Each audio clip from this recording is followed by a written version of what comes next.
সন্ধ্যা যখন নামবে ভবে থাকবে না কোনো আলো, জীবন প্রদীপ নিভে গেলে নামবে কঠিন কালো। সন্ধ্যা যখন নামবে ভবে থাকবে না কোনো আলো, জীবন প্রদীপ নিভে গেলে নামবে কঠিন কালো। তোমায় রেখে যে যার মতো সবাই যাবে চলে, একলা তুমি থাকবে যেথা তাকে কবর বলে। তোমায় রেখে যে যার মতো সবাই যাবে চলে, একলা তুমি থাকবে যেথা তাকে কবর বলে। জানবে না কেউ আছো কেমন, খারাপ নাকি ভালো, জীবন প্রদীপ নিভে গেলে নামবে কঠিন কালো। জ্ঞান গরিমা ক্ষমতার সুউচ্চ মসনাদ, পোকামাকড় সবটা খাবে থাকবে না রসাদ। জ্ঞান গরিমা ক্ষমতার সুউচ্চ মসনাদ, পোকামাকড় সবটা খাবে থাকবে না রসাদ। তোমার সাথে থাকবে শুধু সাদা রঙের কাফন, শূন্য হাতে মাটির ঘরে তোমায় দিবে দাফন। জানবে না কেউ আছো কেমন, খারাপ নাকি ভালো, জীবন প্রদীপ নিভে গেলে নামবে কঠিন কালো। জোরে বলি মারহাবা।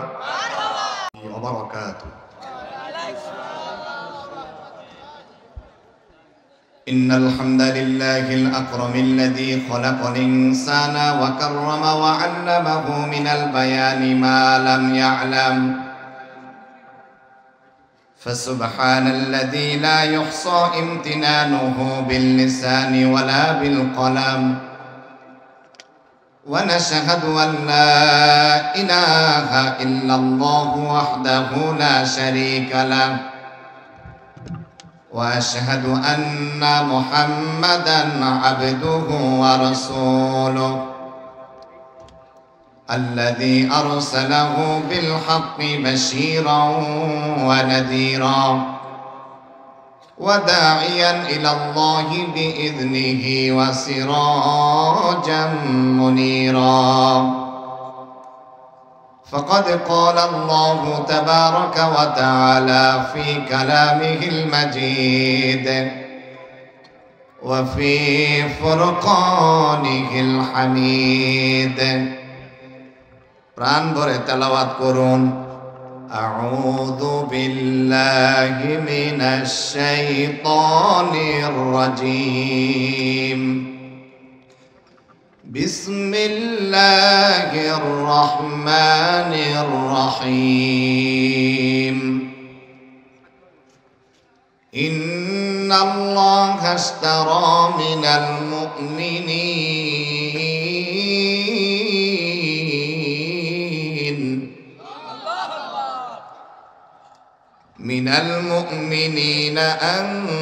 أنفسهم وأموالهم بأن لهم الجنة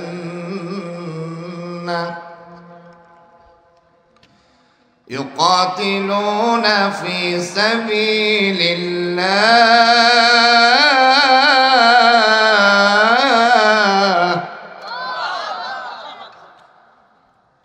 يقاتلون في سبيل الله فيقتلون ويقتلون.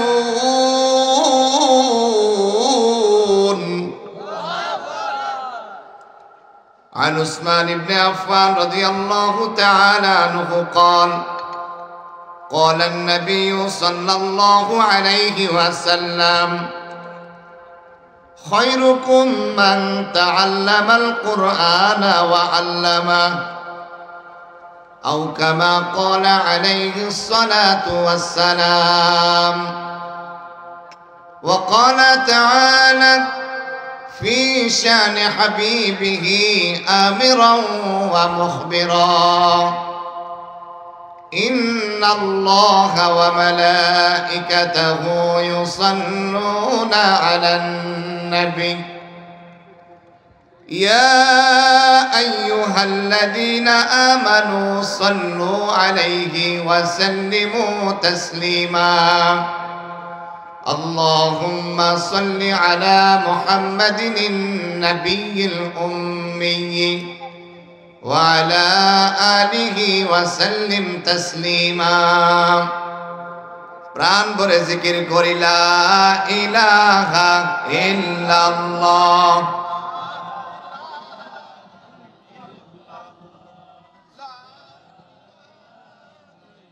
যারা দাঁড়িয়ে আছো বসে যাও মেহেরবানি করে, তোমাদের তার কাজ কাম নাই, ভলান্টিয়ার দায়িত্ব পালন করা লাগবে না, বসো।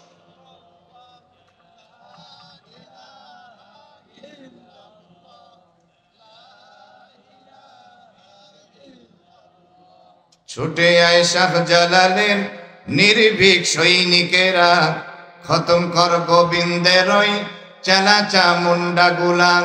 ছুটে আয় শাহ জালালের নির্ভীক সৈনিকেরা, খতম কর ইস্কনের চেলা চামুন্ডা গুলা। অলিদের এই ভূমিতে বিপ্লবেরই মশাল জ্বালা, অলিদের এই ভূমিতে বিপ্লবেরই মশাল জ্বালা। ছুটে আয় শাহ জালালের নির্ভীক সৈনিকেরা। জোরে বলতে হবে ঠিক কিনা? শাহ জালালের স্বপ্ন ছিল আল কোরআনের জ্বলবে আলো, শাহ জালালের স্বপ্ন ছিল আল কোরআনের জ্বলবে আলো। সে আলো ছড়িয়ে দিতে বিপ্লবেরই মশাল জ্বালা, সে আলো ছড়িয়ে দিতে বিপ্লবেরই মশাল জ্বালা। ছুটে আয় শাহ জালালের নির্ভীক সৈনিকেরা। লিল্লাহে তাকবীর। আল কোরআনের আলো ঘরে তো বহু জ্বালাইছেন, সংসদে জ্বালানোর দরকার আছে না নাই? ভবার বের মধ্যপাড়া যায় মসজিদ ও যুব কমিটির উদ্যোগে আয়োজিত তৃতীয়তম তাফসীরুল কোরআন মাহফিলের সম্মানিত সুযোগ্য মুহতারাম সভাপতি মাস্টার আয়ুব হোসেন সাহেব, আল্লাহ তাআলা সভাপতি সাহেবের নেক হায়াত দারাজ করেন, সুস্থতার জিন্দেগি দান করেন, জোরে বলি আমিন। প্রধান অতিথি আলহাজ নুরুজ্জামান লিটন ভাই, আল্লাহ তাআলা উলামায়ে কেরামদের সাথে থেকে ওমরের মতো দেশ ও জাতির খেদমত করার তৌফিক দান করেন। মাহফিল পরিচালনায় মেহরাব হোসেন। আজকের এই তাফসীরুল কোরআন মাহফিলে আমার পূর্বে আলোচনা করে মুগ্ধ করেছেন প্রিয় ভাই হযরত মাওলানা মাহবুবুর রহমান সাহেব ঝিনাইদহ। আল্লাহ তাআলা প্রিয় ভাইকে ইসলামের বড় একজন খাদেম বানান, জোরে বলি আমিন। বিশেষ মেহমান হাফেজ মাওলানা নুরুজ্জামান ইজাজি ভাই, আল্লাহ তাআলা প্রিয় ভাইকেও ইসলামের বড় একজন খাদেম হিসেবে কবুল করেন। আজকের এই তাফসীরুল কোরআন মাহফিলে বিভিন্ন দিক থেকে আগত জাতির শ্রেষ্ঠ সন্তান নায়েবে রাসূল হযরত উলামায়ে কেরাম, যুবক তরুণ ভাইয়েরা, মুরব্বী বাবারা, পর্দার আড়াল থেকে যারা কথাগুলো শুনছেন, আমার সম্মানিতা শিক্ষিতা সর্বগুণে গুণান্বিতা মা বোনেরা, আজকের এই তাফসীরুল কোরআন মাহফিলে আমরা আসতে পেরে বসতে পেরে খুশি না বেজার? কম খুশি না বেশি খুশি? আওয়াজ করে বলি আলহামদুলিল্লাহ। প্রশংসা আদায় করলে খুশি হয় কে? আপনাকে আমাকে বানিয়েছেন কে? রিজিক দেয় কে? মোহতারাম হাজিরিন, আমি আপনাদের কাছ থেকে সহযোগিতা চাইতেছি যে মাহফিলটাকে একটা সুন্দর সুশৃঙ্খল পরিবেশ, বসার একটা জায়গাটা যেন খুব সোজানো সাজানো গোছানো হয়। আমাকে একটু হেল্প করবেন না ইনশাআল্লাহ? আমি মুসাফির, নবীজি বলেন মুসাফির দোয়া করলে কবুল হয়। তো আমি আপনাদের জন্য প্রাণ ভরে দোয়া করব। যারা তালিবুল ইলম বাবারা আসো, যুবক তরুণ ভাইয়েরা আসো, মেহেরবানি করে সামনাসামনি চলে আসি। বিশেষ করে যারা যুবক তরুণ আছি, এত দূরে না থেকে তোমাদের জন্যই আজকের আলোচনা হবে ইনশাআল্লাহ। তাই তোমরা কোরআনের সম্মানে সামনাসামনি চলে আসো। আলোচনা তো বেশি হবে না, ফেসবুক দেখতেও তো 3 ঘন্টা চলে যায়, ঠিক কিনা বলুন? হতে পারে আজকের এই মাহফিল অনেকের জীবনের শেষ মাহফিল, ঠিক কিনা বলুন? এজন্য আমি সকল যুবক তরুণ ভাইদেরকে বলবো, মেহেরবানি করে কোরআনের সম্মানে সবাই চলে আসো। তোমাদের এলাকার মাহফিল, দলে দলে তোমরা চলে আসো। সবাই বসি, মেহেরবানি করে যুবক ভাইয়েরা সবাই চলে আসে। আল্লাহু আকবার। এই যে আমার ডান পাশে এই যে যুবক, তোমাদেরকে বলতেছি আদরের সাথে, তোমরা কি কানে শোনো না? বিনয়ের সাথে বলতেছি, তোমরা হীরার টুকরা আল্লাহওয়ালা নেককার যুবক, আজকে কোরআনের মাহফিলে এসে দেখায় দাও যে আমরা কোরআন প্রেমিক, ইসলাম প্রেমিক। তোমরা তো ওখান থেকে হুদায় খালি চিল্লাও হুজুর ইসলাম চাই, ইসলাম চাই। কথা বলেন না কেন? ইসলাম তো দূর থেকে চাইলে হবে না, কোরআনের কাছ থেকে আইসা হিদায়াত নিতে হবে, ঠিক কিনা বলুন? এই জন্য যুবক তরুণ ভাইয়েরা আসক মেহেরবানি করে। প্রিয় ভাইয়েরা, আমি আপনাদের খেদমতে কোরআন আল কারিমার সূরা তাওবার 111 নম্বর আয়াতে কারিমা তেলাওয়াত করেছি। এর আলোকেই কিছু কথা বলবো। ওমা তাওফিকি ইল্লা বিল্লাহ। প্রিয় ভাইয়েরা, মাদ্রাসার ছাত্র বাবারা আর একটু সামনে চলে আসো, ছোট বাবারা একটু সামনে চলে আসো, আর একটু সামনে চলে আসো বাবারা, মেহেরবানি করে। এই তো মাশাআল্লাহ, তোমাদের আওয়াজেই পুরা ময়দান কাঁপায়া দিবে ইনশাআল্লাহ। কারণ তোমাদের সাথে এই পৃথিবীর কোন শক্তি তৈরি হয় নাই যে তোমাদের গলার আওয়াজের সাথে দুনিয়ার কোন শক্তি বাড়ে। কারণ মাদ্রাসার ছাত্রদের যে গলার আওয়াজ আর ইমানের পাওয়ার আর চোখের পানি, পৃথিবীর সব গোসলের পানিও যদি এক করা হয়, ছাত্রদের যে চোখের পানি তাহাজ্জুদে ঝরে, তারপরে চোখের পানির মতো তারা সমান হতে পারবে না, ঠিক কিনা বলো? নেককারদের চোখের পানির অনেক দাম। এখন আপনারা যারা পিছনে আছেন, এই যে ফাঁকা জায়গাগুলো পুরা করবে কি আপনারা বলেন? আসেন, যারা আসা যায় মেহেরবানি করে আসেন। জি মাশাআল্লাহ। জি, প্রত্যেকটা জায়গার একটা সৌন্দর্য আছে, এই ময়দানেরও একটা সৌন্দর্য আছে, ঠিক কিনা বলেন? এই যে এখানে যারা অগোছানো আর এই যে যারা গোছানো, কোরআনের ফুল, কোরআনের পাখিগুলোর দিকে আপনারা তাকান, দেখেন তো কোরআনের পাখিগুলো কেমন আদবের সাথে বসে আছে, ঠিক কিনা বলুন? বসার সৌন্দর্য পরিবেশ। তো আমরা যাদের বয়স হয়ে গেছে কিন্তু এখনো পর্যন্ত আমরা আদব শিখি নাই, জাতি কি হবে? শুধু চিল্লা চিল্লি হবে কিন্তু ইসলাম কায়েম হবে না। কথা বলেন না কেন? প্রিয় ভাইয়েরা, উস্তাদ কখনো ধমকও দেয়, কখনো আদরও করে। আমি মাঝে মাঝে ধমকও দেবো, রাগও করে বুকে টেনে নেব, ঠিক কিনা বলেন? যেই ছাত্রগুলো আদবের সাথে কোরআনের কথা শুনে আমল করবে, এই ছাত্রগুলো পরকালীন জিন্দেগিতে শান্তিতে থাকবে। দুনিয়ার জিন্দেগিতে যদি আদব ওয়ালা হয়, নেককার হয়, এই ছাত্রগুলো মুফতি মুহাদ্দিস শাইখুল হাদিস বড় বড় কিতাবে দর্স দিবে। আর যেই বেয়াদব ওস্তাদকে মানবে না, ভিক্ষা করে, রিক্সা চালায়া, ভ্যান চালায়া, কুলিগিরি করে খেতে হবে। আস্তে আওয়াজ করতেছেন মানে, জোরে কর না, ঠিক কিনা? আপনাদের যে আওয়াজ, এই পাশের এই যে ছেলেগুলো দেখেন আওয়াজ, আপনাদের যে আওয়াজ মহিলাদের মতো আওয়াজ হইতেছে না, ঠিক কিনা বলেন? আপনাদের গলার আওয়াজের থেকে মহিলার গলার আওয়াজ বেশি। ঝগড়া লাগলেই তো বুঝতে পারেন, ঘরের ভিতরে টের পান হারে হারে কি বউ বিয়া করছে। কথা বলেন না কেন? আওয়াজ করেন। আপনারা আওয়াজ দিলে আমি বুঝবো আপনারা আমার কথাগুলো সহজে বুঝতেছেন, কিন্তু আওয়াজ যদি না দেন বুঝবো আমার কথা বুঝেন না। কারণ এক এক জায়গার গালি এক এক রকম বলি, ঠিক কিনা বলুন? এজন্য আওয়াজ দিয়ে আমার সহযোগিতা করবেন। লিল্লাহে তাকবীর। এই যে মাফলার গলালি আমরা এখানে বসে থাকলে হবে না, আওয়াজ দিতে হবে। পারবেন না ইনশাআল্লাহ? মুজাহিদ, হ্যাঁ মুজাহিদ, গলায় কাশি দেন। লিল্লাহে তাকবীর। আল কোরআনের আলো, লিল্লাহে তাকবীর। যুবক তোমরা যারা এই কয়জন আসো এখানে, আলোচনা কি শুনবা? এই যে যারা 5-7টা যুবক আছো, আলোচনা শোনার মতো নিয়ত আছে? যদি নিয়ত থাকে তাহলে কোরআনের বাগানে ঢুকে যাও।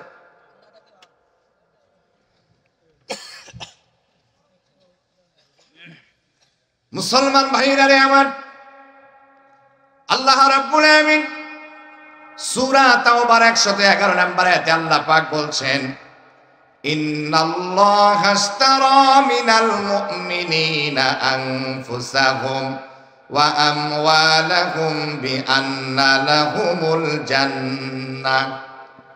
নিশ্চয়ই আল্লাহ তাআলা ইশতারা কিনে নিয়েছে, মিনাল মুমিনিনা মুমিনদের কাছ থেকে, আনফুসাহুম তাদের জান, ওয়া আমওয়ালাহুম তাদের মাল, বিআন্না লাহুমুল জান্নাহ বিনিময় মুমিনদেরকে আল্লাহ জান্নাত দান করে দিবে। জোরে কন না সুবহানাল্লাহ। আর চিল্লে এখন সুবহানাল্লাহ বললে সওয়াব না গুনাহ? আর জয় বাংলা বলে কোনো সওয়াব আছে?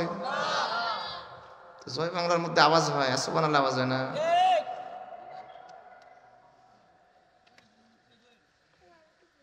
ওই সময় শক্তি কোথায় থেকে আসে? শক্তির মালিক কে? জোরে বলেন না, শক্তির মালিক কে? এই শক্তি অন্যায়কারীদের বিরুদ্ধে স্লোগান দাও, আল্লাহ দেখে কি দেখে না? শক্তি কেড়ে নিতে পারে কি পারে না? শেষ পর্যন্ত থাকবো না ভাগবো? কারা কারা থাকবো হাত তুলে আল্লাহকে দেখান তো, হাত নামান। দেখবেন কোন ইবলিসে চলে যায়, বুঝবেন এটা ইবলিসের গ্রুপের লোক। কথা বলেন না কেন? ওয়াদা আপনারাই করছেন, ওয়াদা ভঙ্গ করে শয়তানের দলের লোকেরা। মুসলমান ভাইরা রে আমার, বেচা কেনার জন্য মৌলিকভাবে 4টি জিনিসের দরকার হয়। 1 নম্বরে ক্রেতা, 2 নম্বরে বিক্রেতা, 3 নম্বরে পণ্য, 4 নম্বরে মূল্য। এই 4টি জিনিস ছাড়া কখনো বেচা কেনা করা যায় না, ঠিক কিনা বলে? ক্রেতা হলো আল্লাহ তাআলা, বিক্রেতা হলাম আমরা। ওই ডায়াবেটিস ধরে গেছে এখনই, ডায়াবেটিস কাকু পরিমণি ড্যাশ শুরু হয়ে গেলে ডায়াবেটিস সব পলায়া যায়। কথা বলেন না কেন? বিপিএল ফিকিএল ফাইনাল খেলা যখন শুরু হয়, পেশাব পড়ে যায়, তারপরে কয় ছক্কা ছক্কা ছক্কা। কথা বলেন না কেন? মাহফিলে আসলে অভ্যাস খারাপ, বদ অভ্যাস করে ফেলেছে। আছে না নাই?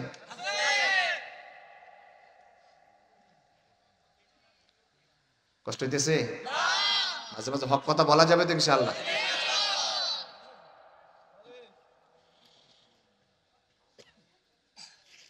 বেচা কেনার জন্য কয়টা জিনিসের দরকার? ক্রেতা হলো আল্লাহ তাআলা, বিক্রেতা হলাম আমরা। পণ্য হলো 2টা জিনিস, 1 নাম্বার জান, 2 নাম্বার হলো মাল। মূল্যটা হলো মালিকের পক্ষ থেকে হলো দামি জান্নাত। জান্নাত আমরা সবাই পেতে চাই কি চাই না? কারা কারা চাই জাহান্নামে যাইব? দুহাত তুলে দেখা।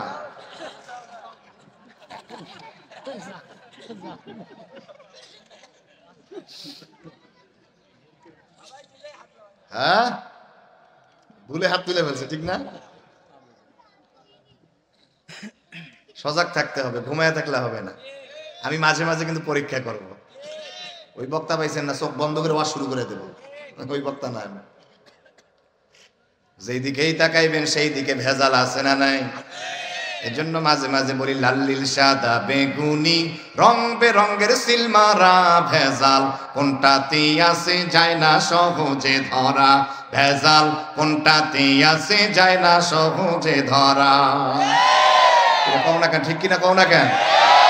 মসুরের ডাল সয়াবিন তেল সাদা সাদা মুড়ি খাইলে কিন্তু নষ্ট হবে মিয়া ভাই তোর ভুঁড়ি।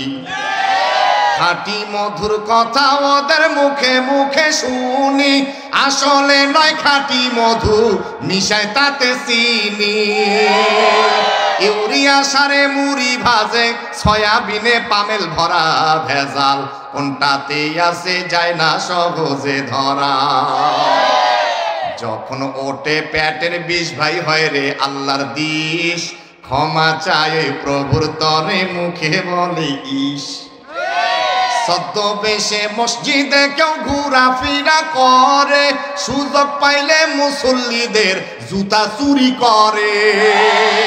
রাখতে হবে ওদের তরে সবখানে নজর করা, ভেজাল কোনটাতে আছে যায় না সহজে ধরা।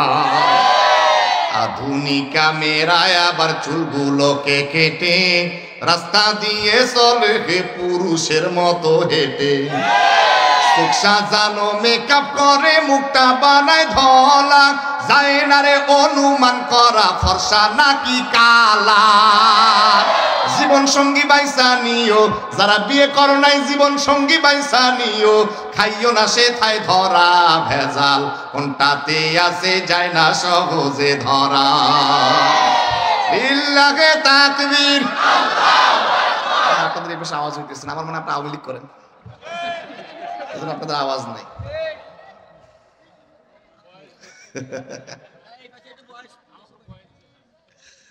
আল্লাহু আকবার। কোরআনের জন্য আওয়াজ দিবেন, সওয়াব দিবে কে ভাই? আমরা মুজাহিদ। মোমেনদের আওয়াজ থাকবে সিংহের মতো, ঠিক কিনা বলুন? মুসলমান ভাইরা রে আমার, বেচা কেনার জন্য 4টি জিনিস পেয়ে গেলাম। যেই জায়গায় বেচা কেনা হয় তাকে বলা হয় বাজার। বেচা কেনার জন্য একটা বাজারের দরকার আছে না নাই? জোরে বলেন, আছে না নাই? আল্লাহ রাব্বুল আমিন কোরআন আল কারীমের ভিতরে বাজারের নাম বলতেছেন, ইউকাতিলুনা ফি সাবিলিল্লাহ।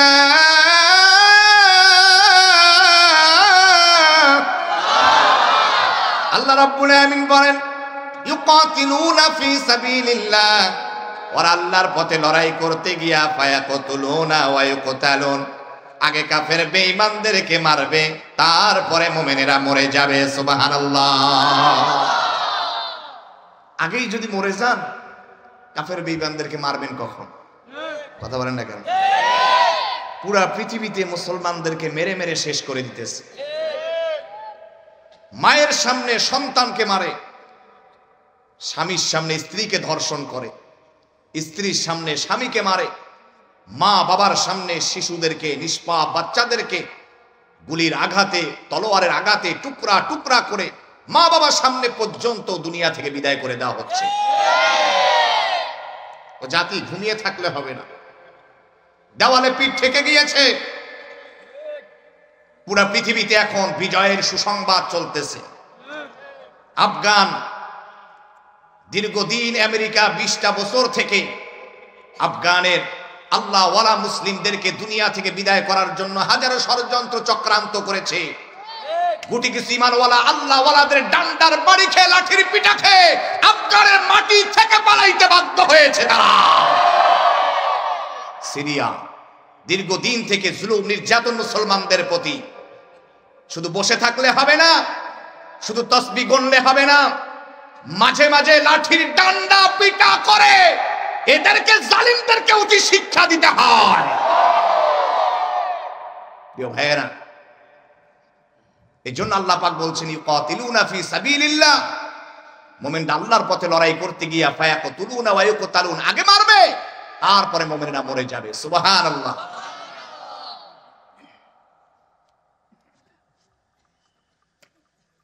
মুসলমান ভাইরা রে আমার, যেই কথা বলতেছিলাম, বেচা কেনার জন্য যেই বাজার আল্লাহ পাক রব্বুল আমিন কোরআনের ভিতরে বলতেছেন, জানমাল যেখানে বেচা কেনা হয় সেই জায়গাটার নাম হলো জিহাদের ময়দান। জিহাদ আর জঙ্গিবাদ এক জিনিস নয়, ঠিক কিনা বলুন? ইকোটাল কথা ময়দান। জিহাদ করা হলো মুমিনের ফরজ, আল্লাহর বিধান, ঠিক কিনা বলুন? জঙ্গিবাদ হলো ইসলামে হারাম। 17টা বছর কি জুলুম নির্যাতন না সয়ে এসেছি আমরা। মানুষের বাস পুড়িয়ে দিয়েছে, বাড়িঘর পুড়িয়ে দিয়েছে। ওদের হুঙ্কারে, ওদের ক্ষমতার কারণে এ জাতির মুসলমানরা ঘরে পর্যন্ত থাকতে পারে নাই। কারোবা সন্তান দুনিয়া থেকে বিদায় করা হয়েছে, কোন কোন মা বাবার বুক খালি করে দেওয়া হয়েছে, কোন কোন সন্তানকে গুম করা হয়েছে। শুধু কি তাই, বাংলাদেশের শাইখুল হাদিস, মুফতি, মুহাদ্দিস, উলামায়ে কেরামদেরকে দীর্ঘদিন জালিমের কারাগারে বন্দী করে যুগের পর যুগ তারা কষ্ট দিয়েছে।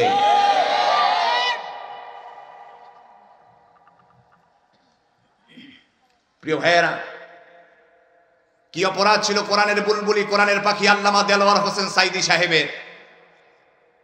তাকে বানিয়েছিল রাজাকার। কথা বলেন না কেন? ওনাকে বানা হলো ধর্ষক।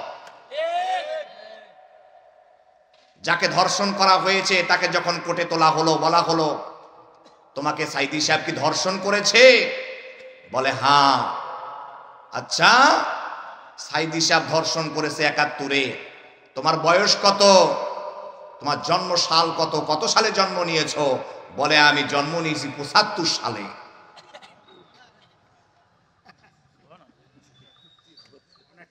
বুঝেন আপনারা, কোরআনের বুলবুলিকে এরকম কষ্ট দিয়েছে হাজারো, যার অন্যায় নাই এই মানুষগুলাকে হাজারো মিথ্যা মামলা দিয়া স্ত্রীর কাছ থেকে দিনের পরে দিন তারা দূরে সরিয়ে রেখেছিল।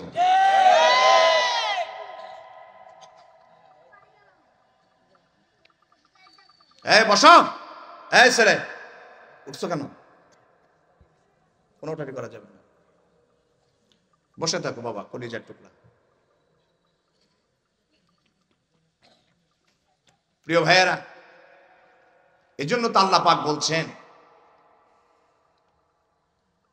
জিহাদ করা হলো মুমিনের জন্য ফরজ। জিহাদ ছাড়া কখনো কোনো দেশ স্বাধীন হয় নাই। কথা বলেন না কেন?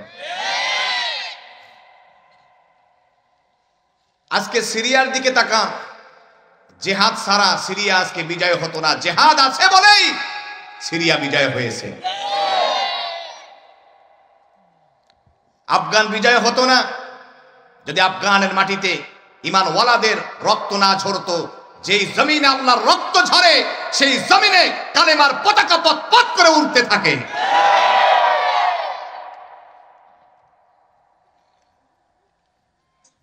ইসলামের দুর্দিনে যখন জিহাদের ডাক আসবে, যেতে পারবো তো ইনশাআল্লাহ? হাত চলে যাবে, যে কল্লা চলে যাবে, দেহ থেকে মাথাটা উড়িয়ে দিবে, তারপরেও দিন ইসলামের কোরআনের হুকুমত প্রতিষ্ঠার জন্য যুগে যুগে নবী সাহাবায়ে কেরাম যেমন রক্ত দিয়েছে, জীবন দিয়েছে, শহীদ হয়েছে, আমাকেও যদি রক্ত দিতে হয়, জীবন দিতে হয়, শহীদ হতে হয়, কাফনের কাফর মাথায় নিয়ে ময়দানে নেমে যাবো। কারা কারা দু হাত তুলে দেখায়া দাও।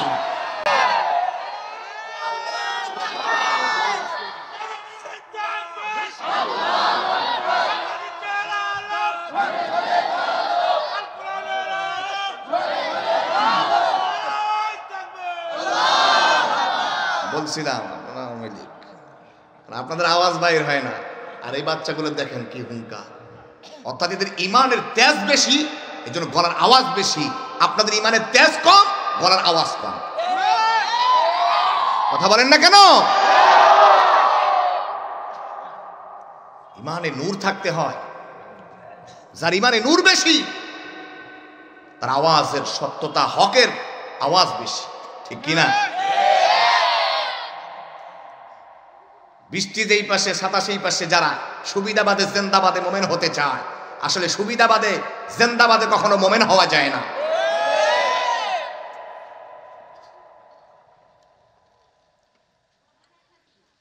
মুসলমান ভাইরা রে আমার,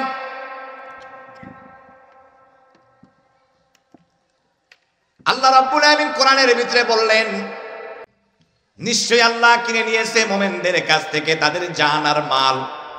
বিনিময় আল্লাহ পাক মোমেনদেরকে জান্নাত দান করবেন। সুবহানাল্লাহ। আল্লাহ এখানে দুইটার কথা বললেন, এক নাম্বার জান, দ্বিতীয় নাম্বার মাল।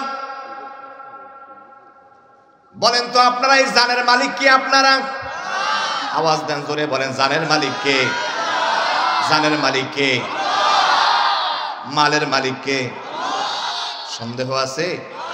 আল্লাহ রাব্বুল আমিন কোরআনের ভিতরে কি চমৎকার করে বলছেন, قُلْ إِنَّ صَلَاتِي وَنُسُكِي وَمَحْيَايَ وَمَمَاتِي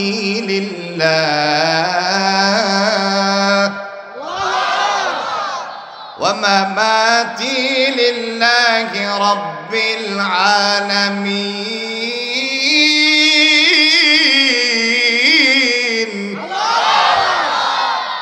আল্লাহ রাব্বুল আমিন বলেন, কুল, নবী আপনি বলুন, ইন্না সলাতি, নিশ্চয় আমার নামাজ, ওয়া নুসুকি, আমার কুরবানি, আমার হায়াত, আমার মওত, সব কিছু কার জন্য? জানের মালিক যেহেতু আপনি না রে যুবক ভাইয়েরা, কান লাগাও। জীবনের মালিক যেহেতু তুমি নাও, আল্লাহ রাব্বুল আমিন 30 বছর, 40 বছর, 50, 60 বছরের জন্য অথবা 100 বছরের জন্য তোমাকে আমাকে আল্লাহ পাক আমানত হিসাবে দিয়েছেন।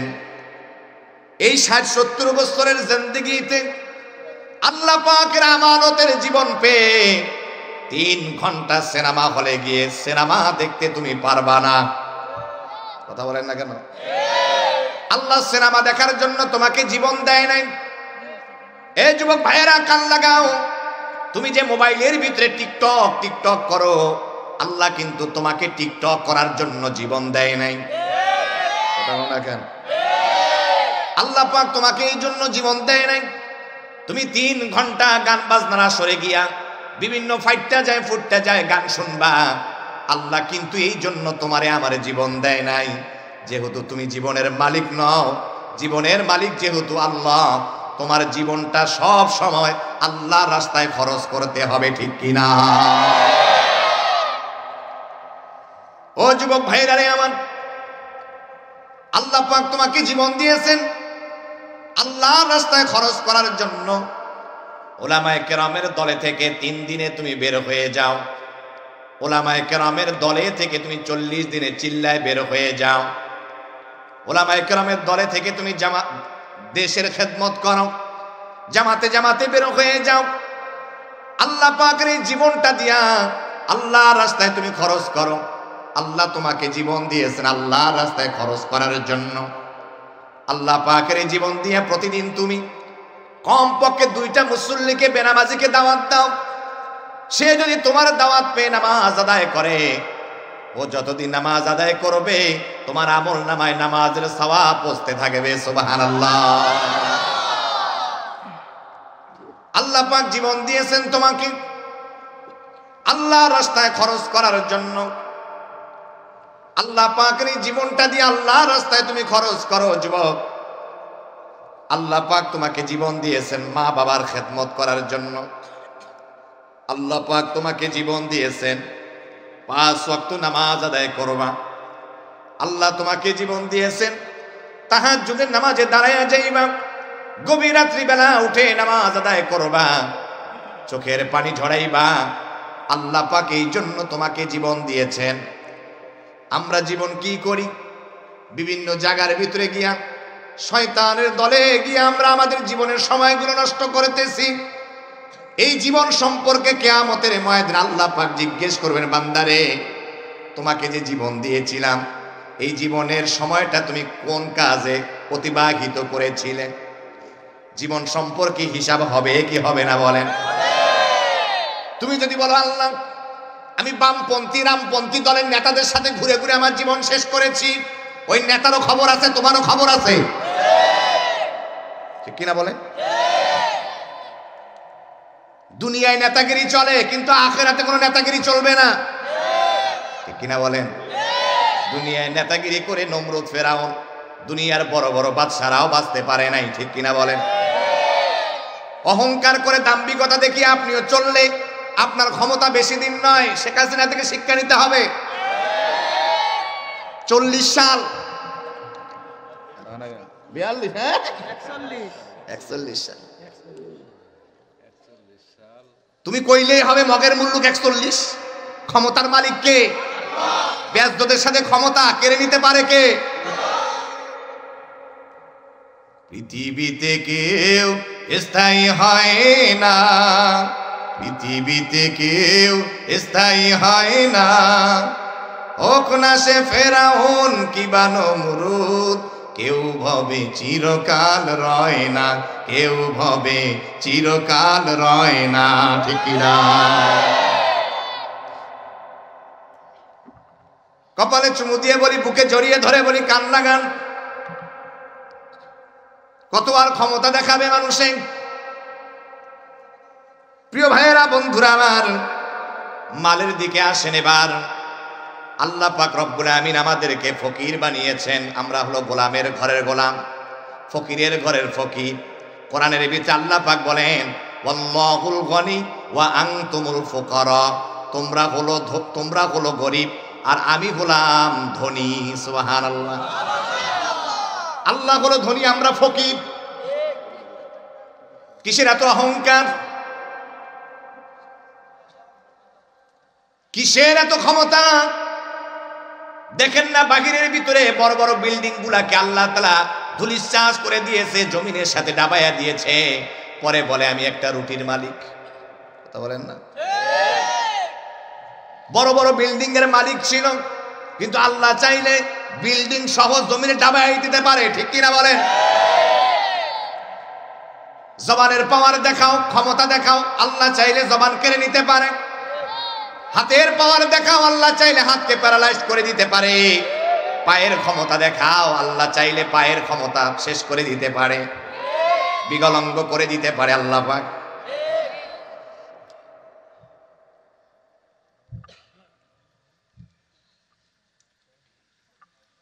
আমার প্রিয় ভাইয়েরা, বন্ধুরা আমার, যেহেতু আল্লাহ আমাদেরকে ফকির বানিয়েছেন, আল্লাহ দয়া করে আবার মেহেরবানি করে অনেকে শিল্পপতি বানিয়েছে, কোটিপতি বানিয়েছে। টাকা দিয়ে কি করে বড় লোকের পোলারা? গাঁজা খায়, মদ খায়, ইয়াবা খায়, নেশা খায়, ফেন্সি খায়। গাঞ্জা খোর আছে না নাই? গাঞ্জা খায়, আবার গাঞ্জাও বিক্রিও করে। ট্যাবলেট খায়, আবার ট্যাবলেটও বিক্রিও করে। আপনাদের এলাকা আমার রংপুরের কথা কইতেছি। হ্যাঁ,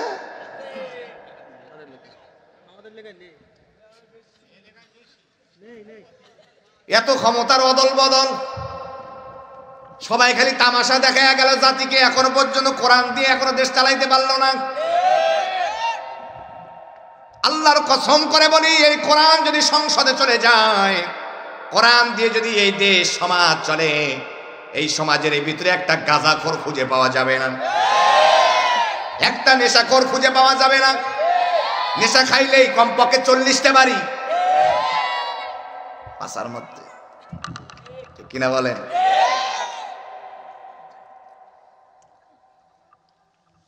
শুধু ওয়াজে কি কাম বাচ্ছে? সব ওয়াজের আয়াত না, কিছু কিছু আছে হলো শাসনের আয়াত। এই যে ক্ষমতার পর ক্ষমতা, ডক্টর ইউনূস, ঠিক না? আমরা সাধুবাদ জানাই, দোয়া করি আল্লাহ তার মাধ্যমে যেন বাংলাদেশটাকে যেন কোরআন সুন্নাহর আলোকে চালানোর তৌফিক দান করেন।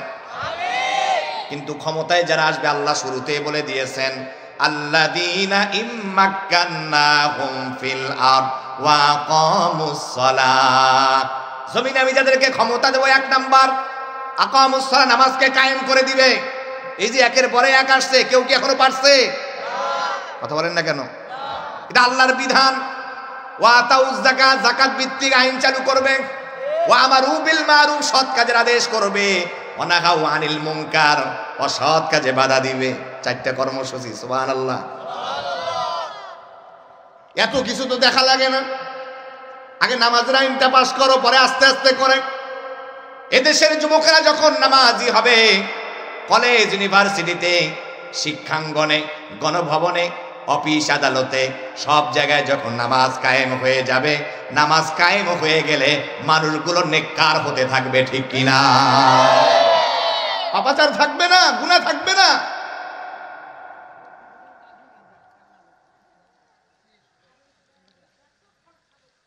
আমার প্রিয় ভাইয়েরা, বন্ধুরা আমার, টাকা পয়সা দিয়ে গাঁজা খাওয়া যাবে না, মদ খাওয়া যাবে না। যেহেতু তুমি গরিবের ঘরের গরিব ছিলে, আল্লাহ দয়া করে বড় লোক বানাইয়া দিয়েছে। টাকা পয়সা দিয়া বিভিন্ন ক্লাবে ক্লাবে গিয়া ড্যান্স করে, ড্যান্স শেখে, আছে না নাই? টাকা নেয়, আহারে কি সুন্দর। হাজারে আবার পার্সেন্ট মারে সুদ, আছে না নাই? সুদখোর। ধার দিতে চায় না, টাকা চাইতে গেলে কয় সুদে দেব। সুদখোর আছে না নাই? হুজুররা যাইবে কোথায় বলেন? আমাদেরকে অনেক জায়গার ভিতরে বলা হয়, হুজুর সুদখোরদেরকে নিয়ে ওয়াজ করেন না। কথা কেন না কেন? আমি যখন আল্লাহর আয়াতগুলোকে সামনে নিয়ে আসব, যে ব্যক্তি সুদ খাবে, এই কথাটা যদি সুদ সম্পর্কে আলোচনা করি, খোরদের এমনি গা জ্বলবে, ঠিক কিনা বলেন? আমি যখন ঘুষের আয়াত পাঠ করব, ঘুষখোরদের এমনি তেলে বেগুনে শরীর জ্বলবে। যারা জেনা ব্যভিচার করে গুনাহ করে, তাদের শরীরের মাঝে লাগবে। দুর্নীতি যারা করে, তাদের দুর্নীতিওয়ালাদের গায়ে লাগবে, ঠিক কিনা বলেন? নিজে যে আপনি পাপী, রোগ দিয়া ভরা, বক্তা যে আলোচনা করুক না কেন কোরআন সুন্নাহর আলোকে, আপনি বলেন, আরে আল্লাহ আমি তো মহাপাপী, হুজুর এই বিষয় নিয়ে আজকে আলোচনা করেছে, আমি এই গুনাহ ছেড়ে দিলাম, আজকে থেকে তওবা করলাম, জীবনে আর এই গুনাহ করব না, তাহলেই তো হলো আপনি হেদায়েত পেলেন। ঠিক কিনা বলেন?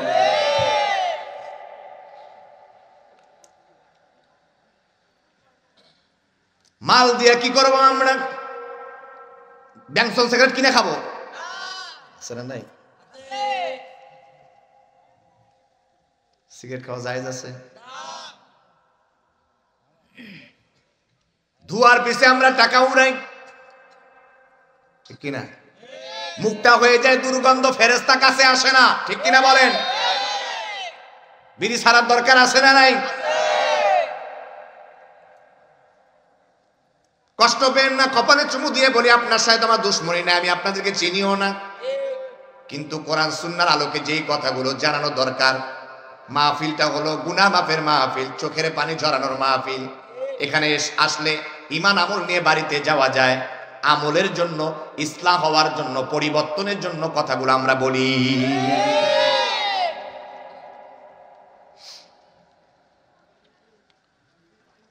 টাকা পয়সা দিয়ে আমরা মা বাবার জন্য চাইলে আঙ্গুর কিনবো, আপেল কিনবো, কমলা কিনবো, মায়ের জন্য কেনে না, বাবার জন্য কেনে না। ঘরের ভিতরে সুন্দরী রূপসী বউকে ঠিকঠাক মতো সব দেয়, মা বাবা না খেয়ে থাকে। এমন মা বাবা আছে না নাই? বছরের পরে বছর, যুগের পরে যুগ মা বাবার খোঁজ খবর নেয় না। এমন পোড়া কপালের সন্তান আছে না নাই? টাকা পয়সা নষ্ট না করিয়া যুবক ভাইরা রে আমার, তুমি যদি এই টাকা পয়সা দিয়া তোমার মায়ের জন্য একটা যদি বেদানা কিনে বাড়িতে নিয়ে গিয়ে বেদানা ছিলে ভিতর থেকে ফলগুলো বের করে মায়ের মুখে তুলে দিতে পারো, তোমার মা খুশি হয়ে যাবে, আমার আল্লাহ পাক আরশে আজিম থেকে খুশি হয়ে যাবে। মায়ের দোয়া তো জানো না, মা দোয়া করলেই কবুল। তোমার বউ তোমাকে বলে, মাকে ভাত দিলে, বাবাকে ভাত দিলে, মাকে কাপড় দিলে, বাবাকে কাপড় দিলে তোর সংসার করব না। এমন বউ আছে না নাই? তোর মা বাবাকে এই বাড়িতে রাখতে পারবি না, তোর মা বাবা যদি থাকে আমি থাকতাম না। এমন বউ আছে না নাই?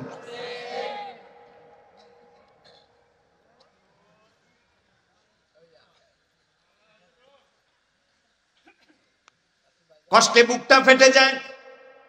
এই যুগে অনেক পিতামাতা আজকে নির্যাতিত সন্তানদের হাতে, ঠিকঠাক মতো মায়ের খোঁজ খবর নেয় না, বাবার খোঁজ খবর নেয় না।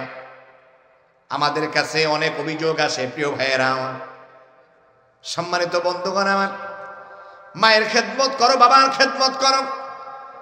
মা যদি খুশি হয়ে যায়, বাবা যদি খুশি হয়ে যায়, নবীজি বলে দিয়েছেন, হযরত ইবনে আব্বাস হাদিস কেনা বর্ণনা করেন, আল্লাহর পয়গম্বর বলেন, কোন সন্তান সকালবেলা যদি মা আর বাবা বেঁচে থাকে দুজনে, তাদের যদি একটু খোঁজ খবর নেয়, আল্লাহ ওই সন্তানদের জন্য 2টা জান্নাতের দরজা খুলে দেয়।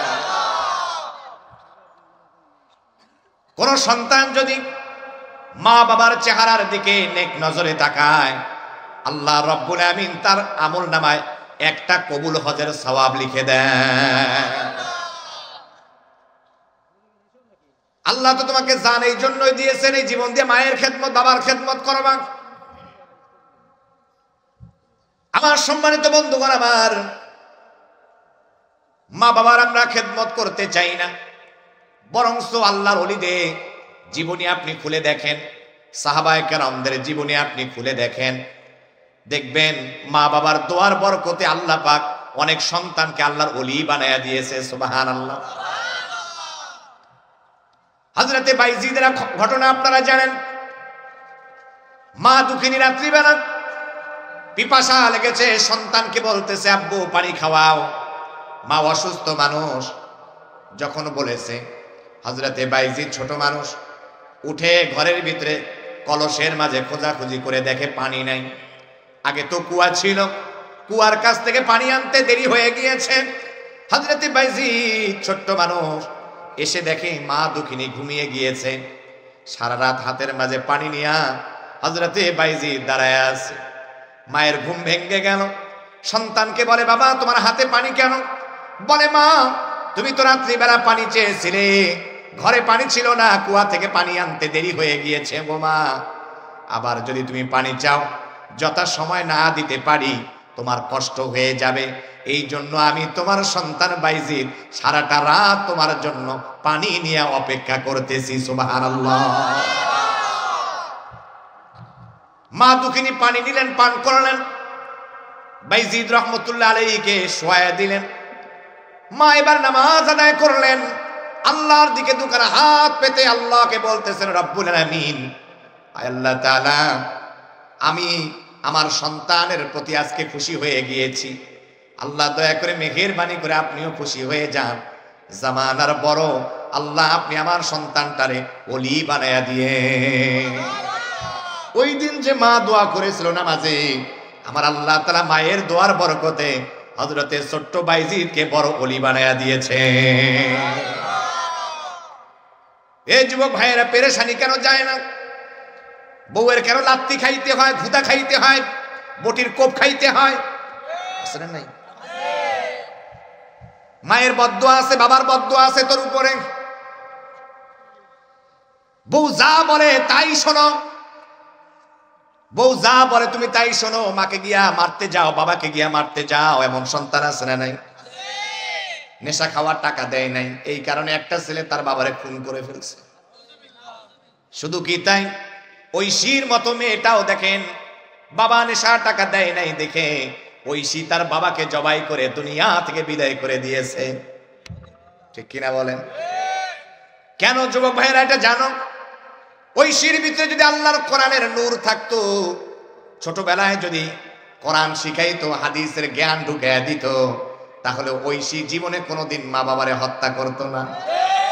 আজকে এই তালিবুল ইলমদেরকে আল্লাহর কোরআন শেখানো হয়, হাদিস শেখানো হয়, এই কারণে কোরআনের পাখিগুলো আল্লাহর কাছে বড় দামি হয়ে যায়। এই যে তালিবুল ইলমদের কত দাম আর মর্যাদা। নবীজি হাদিসের ভিতরে বলেন, একজন তালিবুল ইলমের এত সম্মান আর মর্যাদা। কোন তালিবুল ইলম বাড়ি থেকে যখন নিয়ত করে বের হয় দ্বীনি ইলম শেখার জন্য মাদ্রাসায় যাবে, যত দূরে হেঁটে হেঁটে যায়, আল্লাহ পাকের নূরের ফেরেশতারা তালিবুল ইলমদের পায়ের নিচে নূরের পাখা বিছিয়ে দেয়। কত দাম আর মর্যাদা। সন্তানদেরকে আমরা হাফেজ আলেম বানাবো তো ইনশাআল্লাহ। জীবনের সময় আমরা কোন কাজে অতিবাহিত করি? জীবনের সময় কোরআন পড়ে পড়ে, কোরআন গবেষণা করে, রিসার্চ করে তুমি চলো, দেখবা আল্লাহ তাআলা আলোর পথ, আলোর সন্ধান তোমাকে দেখিয়ে দিবেন। যেমন হযরতে ওমর রাদিয়াল্লাহু তাআলা আনহুকে আল্লাহ তাআলা কোরআনের নূর, কোরআনের আলোর বরকতে আল্লাহ তাআলা অন্ধকার পথ থেকে আলোর পথ আল্লাহ তাআলা দিয়ে দিয়েছিলেন। ঠিক কিনা বলুন? কেমন? হযরতে ওমর রাদিয়াল্লাহু তাআলা আনহুর জন্য আল্লাহ নবীজি একদিন দোয়া করলেন,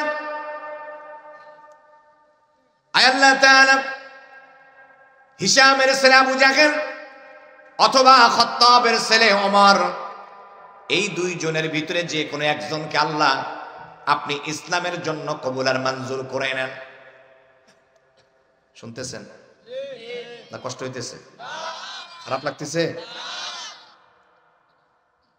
হযরতে ওমর রাদিয়াল্লাহু তাআলা আনহু সেই দিন থেকে আল্লাহ রাসূলের প্রতি প্রেম, ভালোবাসা, মহব্বত বাড়তেই লাগলো। আল্লাহ নবীজিকে খুঁজতেছেন, খুঁজতে খুঁজতে দেখে নবীজি আমার মসজিদুল হারামে নামাজ আদায় করে। নামাজের ভিতরে কোরআন আল কারিমার সূরাতুল হাক্কা তেলাওয়াত করেন। আল হাক্কাতু মাল হাক্কা ওয়া মা আদরাকা মাল হাক্কা কাযাবাত সামুদ ওয়া আদুম বিল কারিআ। সূরা হাক্কা তেলাওয়াত করতেছেন আল্লাহ নবীজি। পিছন দিক থেকে হযরতে ওমর বলেন, কিরে এত সুন্দর মিলায়া মিলায়া মুহাম্মদ তেলাওয়াত করে, আমার যেন মনে হয় মুহাম্মদ কবি হয়ে গিয়েছে। কি হয়েছে বলেন প্রিয় ভাইরা? কি হয়েছে? কবি হয়ে গিয়েছে। হযরতে ওমর যখন এই কথা বললেন, আল্লাহর পয়গম্বর নামাজের ভিতরে এবার জবাব দিতেছেন ওয়ামা হুয়া বিকাউলি শাইর কলিলাম মা তুমিনুন। এটা কোনো কবির কথা নয়, তোমরা অল্প কিছু সংখ্যক লোক বিশ্বাস করে থাকো, ঈমান এনে থাকো। হযরতে ওমর রাদিয়াল্লাহু তাআলা আনহু এবার নামাজের ভিতর, আল্লাহ নবীজি নামাজের ভিতরে, হযরতে ওমর বলে, কিরে আমি যে বললাম এটা কি কবির কথা নাকি? মুহাম্মদ মনে হয় কবি হয়ে গিয়েছে। মুহাম্মদ সাল্লাল্লাহু আলাইহি ওয়াসাল্লাম এটা কেমনে বুঝতে পারলো? এবার আমার কাছে যেন মনে হয় মুহাম্মদ এবার গণক হয়ে গেছে। নাউজুবিল্লাহ কইবেন না? জোরে কর না নাউজুবিল্লাহ। মনোযোগ আমার দিকে, কোনো দিকে তাকাইবেন না। এদিকে হাঁটাটি বন্ধ, আওয়াজ বন্ধ করে। আপনাদের দিকে সবাই তাকাইতো ভাই, এজন্য দয়া করে। হযরতে ওমর রাদিয়াল্লাহু তাআলা আনহু বলেন, কিরে আমি বললাম মুহাম্মদ মনে হয় কবি হয়ে গিয়েছে, মুহাম্মদ কেমনে বুঝতে পারলো? এবার মনে হয় মুহাম্মদ গণক হয়ে গিয়েছে। আল্লাহর পয়গম্বর নামাজের ভিতরে জবাব দিতেছেন ওয়ালা বিকাউলি কাহিন কলিলাম মা তাযাক্কারুন। এটা কোনো গণকের কথা নয়, তোমরা অল্প কিছু লোক তো অনুধাবন করে থাকো। তাহলে এটা কার কথা? আল্লাহ নবীজি তেলাওয়াতের ভিতরে জবাব দিতেছেন তানজিলুম মির রাব্বিল আলামিন।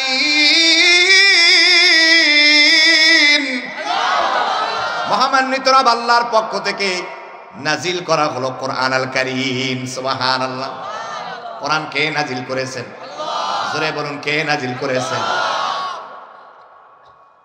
কোরআনের কাছে আসলে, কোরআনকে মজবুত করে আঁকড়ে ধরলে আল্লাহ মানুষের জীবনকে পরিবর্তন করে দেয়। কেউ যদি জিরো থাকে আল্লাহ কোরআনের বরকতে হিরো বানায়া দেয়। তার চাক্ষুষ প্রমাণ হলো হযরতে ওমর রাদিয়াল্লাহু তাআলা আনহু অমুসলিম যখন ছিলেন, ওনার হালত এমন। নবীজি নামাজের তেলাওয়াত শেষ করলেন, হযরতে ওমর তার আগেই বাড়িতে চলে গেল। সকাল হলো, কাফের আর বেঈমানরা বলতেছে কেউ যদি মুহাম্মাদের কল্লা এনে দিতে পারো 100 উট পুরস্কার দেওয়া হবে। কয়শো উট? জোরে কথা বলেন না ভাই। 100 উট পুরস্কার দেওয়া হবে। হযরতে ওমর রাদিয়াল্লাহু তাআলা হাতের মধ্যে নাঙ্গা তলোয়ার নিয়া নবীজির কল্লা আনার জন্য যাইতেছে।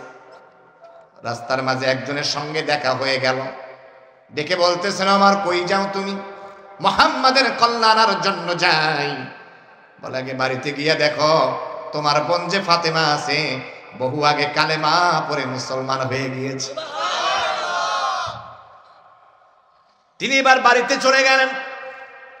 দরজার সামনে দাঁড়ায় শুনতে পায় তার বোন কোরআন আল কারীমের সূরা তাহা তেলাওয়াত করতেছে। কিছুক্ষণ তেলাওয়াত শোনার পরে রাগ উঠে গেল, দরজা ধাক্কা ধাক্কি করলো।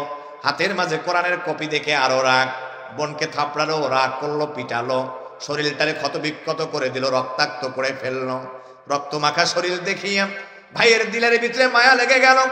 বোনকে ডেকে বলল, বোন এই মুহাম্মাদের ধর্মের ভিতরে কি এমন মজা আছে? কি এমন মজা পেয়েছো? কি জাদু আছে এই কোরআনের মাঝে? কি মধু আছে, জাদু আছে?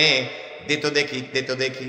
বলে না, তোমারে দেওয়া যাবে না, তুমি অপবিত্র, আগে গোসল করে আসো। হযরতে ওমর রাদিয়াল্লাহু তাআলা আনহু উনি গোসল করে আসলেন, পবিত্র হলেন। এবার বললেন, বোন দে। কোরআনের কপিটা নিয়া হযরতে ওমর তেলাওয়াত করলেন তাহা মা আনজালনা আলাইকাল কুরআনা লিতাশকা। সুবহানাল্লাহ। আল্লাহর কোরআন তেলাওয়াত করলেন। হযরতে ওমরের হৃদয়ের ভিতরে আল্লাহ পাক কোরআনের নূর ঢুকায়া দিলেন। হযরতে ওমর বোনকে চিল্লায়া বললেন, তোকে আমি অনেক জুলুম করেছি, নির্যাতন করেছি, বুঝতে পারি নাই। আল্লাহর কোরআনের কারণে আজকে আমি বুঝতে পেরেছি, হেদায়েত পেয়েছি। আর দেরি করব না, নবীজির খেদমতে গিয়ে কালেমা পড়ে মুসলমান হতে চাই। হযরতে ওমর রাদিয়াল্লাহু তাআলা চলে গেলেন সাফা পাহাড়ের পাদদেশে। আল্লাহর পয়গম্বর নও মুসলিমদেরকে, যারা নতুন কালেমা পড়েছে, মুসলমান হয়েছে, তাদেরকে ইসলাম সম্পর্কে জানাইতেছিলেন, তালিম করতেছিলেন। হযরতে হামজা নজর করে দেখে যে হযরতে ওমর হাতের মাঝে তলোয়ার নিয়ে আসে। আল্লাহ নবীজিকে বললেন, ভাতিজা মুহাম্মদ সাল্লাল্লাহু আলাইহি ওয়াসাল্লাম, বাবা তুমি তাড়াতাড়ি করে এখান থেকে চলে যাও, ওমর যদি তোমাকে ধরতে পারে তোমার কল্লাটা নিয়ে যাবে রে বাবা। আল্লাহ নবীজি ডেকে বলেন, চাচা যান, আমি নবী আপনি নবী না, আমি যা দেখি আপনি তা দেখতে পান না। আমি আজকে লক্ষ্য করে দেখতেছি ওই দিন যে আমি ওমরের জন্য দোয়া করেছিলাম, আল্লাহ পাক ওই দিনের দোয়াটা আজকে যেন কবুল আর মঞ্জুর করে নিয়েছে। হযরত ওমর কাছে আসলেন, আল্লাহর পয়গম্বরের হাত ধরলেন, চুমু খেলেন, নবীজিকে ডেকে বলেন, নবীজি কাফের বদমাইশদের কারণে আপনাকে অনেক জুলুম করেছি, নির্যাতন করেছি, গালমন্দ করেছি, চিনতে পারি নাই গো নবীজি। আজকে আমি চিনতে পেরেছি, আল্লাহ আমারে কোরআনের নূর দ্বারা হেদায়েত দিয়েছেন, দয়া করে মেহেরবানি করে আমার কালেমা পড়ান, মুসলমান বানান। আল্লাহ নবীজি বলেন, ওমর তাহলে পড়ো লা ইলাহা ইল্লাল্লাহু মুহাম্মাদুর রাসূলুল্লাহ সাল্লাল্লাহু আলাইহি ওয়াসাল্লাম। হযরত ওমর রাদিয়াল্লাহু তাআলা আনহু কালেমা পড়লেন, মুসলমান হলেন। আল্লাহ নবীজিকে কয়েকটি প্রশ্ন করলেন, বললেন, নবীজি আপনি যে নবী, সত্য কিনা? বলে হ্যাঁ। ইসলাম সত্য কিনা? বলে হ্যাঁ। আল্লাহ আছে সত্য কিনা? জান্নাত জাহান্নাম আছে সত্য কিনা? বলে হ্যাঁ। আপনি যদি সত্য হন গো নবী, দীর্ঘদিন থেকে আপনি কালেমার দাওয়াত গোপনে গোপনে দিতেছেন, আমি ওমরের বরকতে আজকে থেকে মক্কার জমিনে আপনি কালেমার দাওয়াত দিবেন ওপেনে ওপেনে। কিসের আর ভয়? নবী গো আপনি আমাকে একটা মিছিল করার, তাকবীর দেওয়ার অনুমতি দেন। আল্লাহ নবীজি বলেন, যাও। দুইটা লাইন করলেন হযরতে ওমর, একটা লাইনের সামনে হযরতে হামজা রাদিয়াল্লাহু তাআলা আনহুকে দাঁড়ায়া দিলেন, আর এক লাইনে ওমর নিজে দাঁড়ালেন। এবার ওমর আওয়াজ তুললেন, লিল্লাহে তাকবীর, লিল্লাহে তাকবীর। আল্লাহ পাকের এই প্রতিধ্বনি পুরা মক্কা নগরীকে প্রকম্পিত করে দিল। কাফের বেঈমানরা বলতে লাগলো, কার এত বড় সাহস মক্কার জমিনে আল্লাহর নাম নেয়? আবু জাহেল বের হয়ে দেখে লাইনের সামনে হযরতে ওমর রাদিয়াল্লাহু তাআলা আনহু, উতবা সাহেবা, ওয়ালিদ ইবনে মুগীরা, কাফের বেঈমানরা দেখে লাইনের সামনে হযরতে ওমর রাদিয়াল্লাহু তাআলা আনহু। ভয়ভীত সন্তুষ্ট হয়ে ওমরের চেহারা দেখা মাত্রই আবু জাহেল একদিকে দিছে দৌড়, উতবা সাহেবা দিছে আর একদিকে দৌড়। প্রত্যেক যুগে যুগে আল্লাহওয়ালা ঈমানওয়ালারা, হকের প্রতীক হযরতে শাহজালাল ইয়ামানির উত্তর শরীরা যখন জমিন আল্লাহু আকবারের প্রতিধ্বনি দেয়, গৌর গোবিন্দের মতো লেজ গুটায় বাংলাদেশ থেকে পালায়া যায়। ঠিক কিনা? ঠিক কিনা? আমার প্রিয় ভাইয়েরা, সম্মানিত বন্ধুগণ আমার, এজন্য আপনাকে আমাকে বিপ্লব করা লাগবে। কি করা লাগবে? বিপ্লব। কবি আইনুদ্দিন আল আজাদ রহমতুল্লাহ আলাইহি বিপ্লব শেখান, বিপ্লব মানে জীবন দেয়া বসে থাকা নয়, সে কোনো দিন আসবে না রে করো যদি ভয়। বিপ্লব মানে জীবন দেয়া বসে থাকা নয়, সে কোনো দিন আসবে না রে করো যদি ভয়। আসবে বিজয় রক্ত আর জীবনের বিনিময়, আসবে বিজয় রক্ত আর জীবনের বিনিময়। বিপ্লব মানে জীবন দেয়া বসে থাকা নয়, সে কোনো দিন আসবে না রে করো যদি ভয়। এই যে আমি হাতের ইশারা দেব, সবাই জোরে চিল্লায় ঈমান ওয়ালাদের মতো, মুজাহিদদের মতো ঠিক কিনা বলবেন, ঠিক কিনা? লড়াইয়ের ওই ময়দানেতে যেতে তোমাকে হবে, প্রয়োজনে সব রক্তটুকু জমিনেই ঢেলে দিবে। লড়াইয়ের ওই ময়দানেতে যেতে তোমাকে হবে, প্রয়োজনে সব রক্তটুকু জমিনেই ঢেলে দিবে। তবুও তোমায় লড়তেই হবে, মানিবে না পরাজয়। তবুও তোমায় লড়তেই হবে, মানিবে না পরাজয়। বিপ্লব মানে জীবন দেয়া বসে থাকা নয়, সে কোনো দিন আসবে না রে করো যদি ভয়।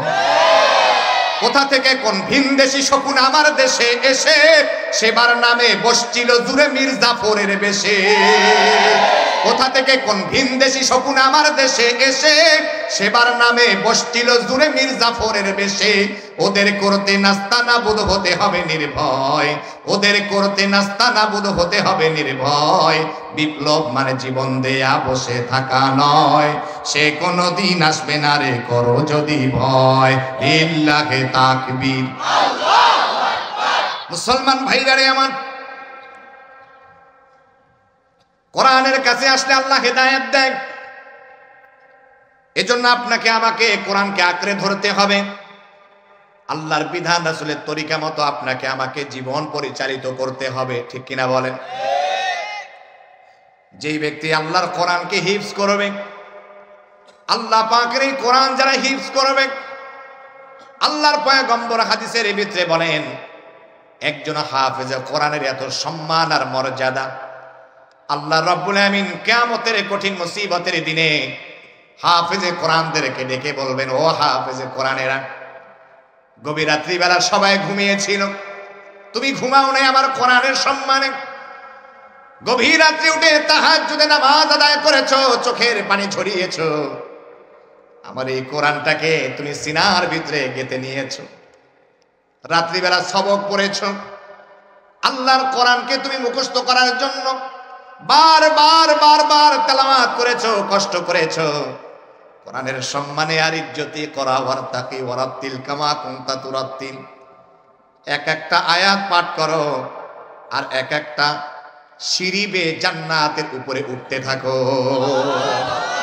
কি সম্মান আর মর্যাদা হাফেজে কোরআন। হাফেজে কোরআনদের মা বাবার কত সম্মান জানেন? একজন হাফেজে কোরআনের মা বাবাকে আল্লাহ পাক এত সম্মান দিবেন, কিয়ামতের কঠিন মুসিবতের দিনে আল্লাহ পাক লক্ষ লক্ষ কোটি কোটি মানুষের সামনে হাফেজে কোরআনদের মা বাবাকে সম্মান দিয়ে ডাক দিবেন।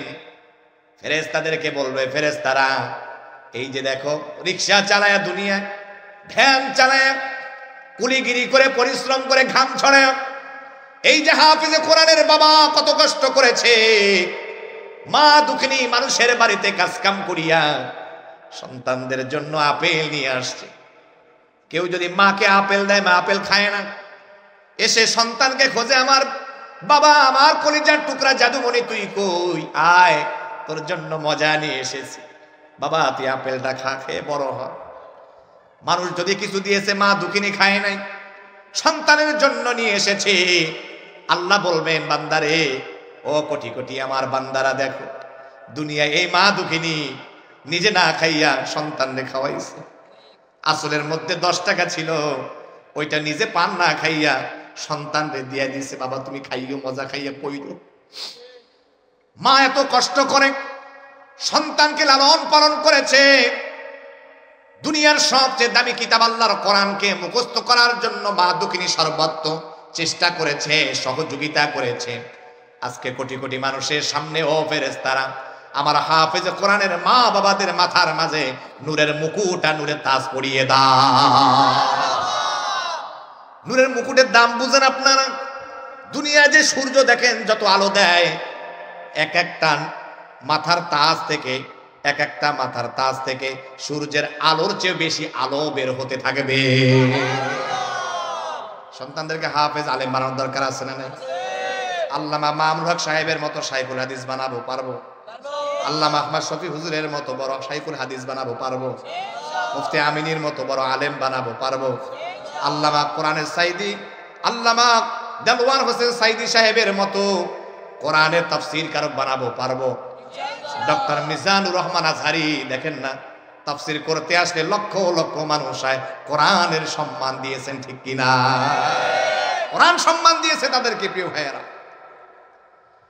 আসুন আমরা দলাদলি সব ভুলে যাই, মুসলিমরা ভাই ভাই, ঠিক কিনা? হিংসা বিদ্বেষ সব ভুলে যাই, কে কওমি কে আলিয়া আর দেখার সময় নাই। আমরা সবাই এখন এক হয়ে যাব কোরআনের কারণে, কোরআনের হুকুমত প্রতিষ্ঠার কারণে, ইসলাম প্রতিষ্ঠার কারণে, ঠিক কিনা বলেন? মসজিদ আছে, মনে করেন এই এলাকায় লোক সংখ্যা বাড়তে থাকবে দিন যত যাবে, ফাউন্ডেশনের পরে ফাউন্ডেশন, উপরে তালার পরে তালা বাড়ানো লাগতে পারে, ঠিক কিনা বলেন? আমার প্রিয় ভাইয়েরা, টাকা পয়সা নষ্ট না করিয়া, আপনার মা নাই বাবা নাই, আপনি মসজিদে দান করে দেন, একটা টাইসের টাকা দেন, অথবা আপনি ইট কিনে দেন, মসজিদটাকে সুন্দর করেন, একটা মডেল মসজিদ করেন।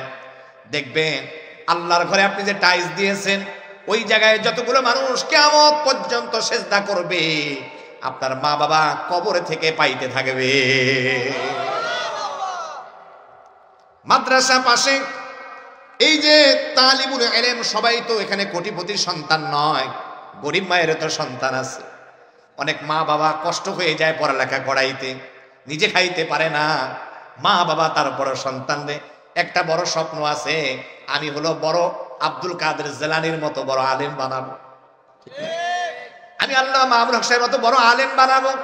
ওই মিজানুর রহমান আজরি তাফসীর করে কি সুন্দর, ওই রকম একটা বক্তা বানাবো, ওয়াইজ বানাবো। মায়ের বুকে কত স্বপ্ন, এই স্বপ্ন নিয়ে মা আগাইতেছে। প্রিয় ভাইয়েরা, এই মায়ের সাথে আপনি একটু সন্তান হয়ে, আপনি ওই ভাইয়ের ভাই হইয়া আপনি একটু তার খেদমতটা করেন। আপনি কোটিপতির সন্তান, মদ খাওয়া ছাইরা দেন, ইয়াবা খাওয়া ছেড়ে দেন, নেশা ছেড়ে দিয়ে নেককার হয়ে গিয়া যে টাকা পয়সা নষ্ট করেছেন, লক্ষ লক্ষ টাকা মদের পিছনে শেষ করেছেন, নেশার পিছনে শেষ করেছেন, এই টাকাটা একটা তালিবুল ইলমকে আপনি দান করে দিয়ে দেন। হুজুরকে বলেন, মুহতামিম সাহেব হুজুর, এই যে ছেলেটার আমি দায়িত্ব নিলাম, প্রত্যেক মাসে যা খরচ হয় আমি দেব। আপনি একটা ভাই বানায় নেন। আপনার কোনো ভাই তো আপনি হাফেজ আলেম বানাইতে পারেন নাই, আপনি তাকে ভাই বানায় নেন। আপনার টাকার সহযোগী হয়ে সে যদি হাফেজ আলেম, মুফতি, মুহাদ্দিস, শাইখুল হাদিস হয়, তাহলে আল্লাহ পাক কোরআনের সম্মানে কিয়ামতের ময়দানে নাজাত দিয়ে দিবে। আপনাকে ভুলে যাবে না, বলবে আল্লাহ আমার ভাই আমাকে সহযোগিতা করেছে। ওই যে দেখো জাহান্নামের দিকে যায়, জানি না কি অপরাধের কারণে জাহান্নামে যায়। আল্লাহ আমার ভাই তো আমাকে সহযোগিতা করেছে, কোরআনের সম্মানে আমার ভাইকে মাফ করে দেন। হতে পারে একজন কোরআনওয়ালা হাফেজে কোরআনের বরকতে আল্লাহ তাআলা তুমি ভাইরে কিয়ামতে নাজাত দান করে দিয়া জান্নাতের মালিক বানায়া দিবে। সুবহানাল্লাহ। মাদ্রাসা মসজিদের পাড়ে লিচু গাছ গেড়ে দেন, আম গাছ গেড়ে দেন, জাম গাছ, ফলমূল গাছ গেড়ে দেন, সদাকায়ে জারিয়ার জন্য। হুজুরকে বলেন যে এখানে যত তালিবুল ইলম আছে, মাদ্রাসার যত ছাত্র ওস্তাদেরা আছে, ফলমূল হলে ফলমূল খাবে, দোয়া করবে।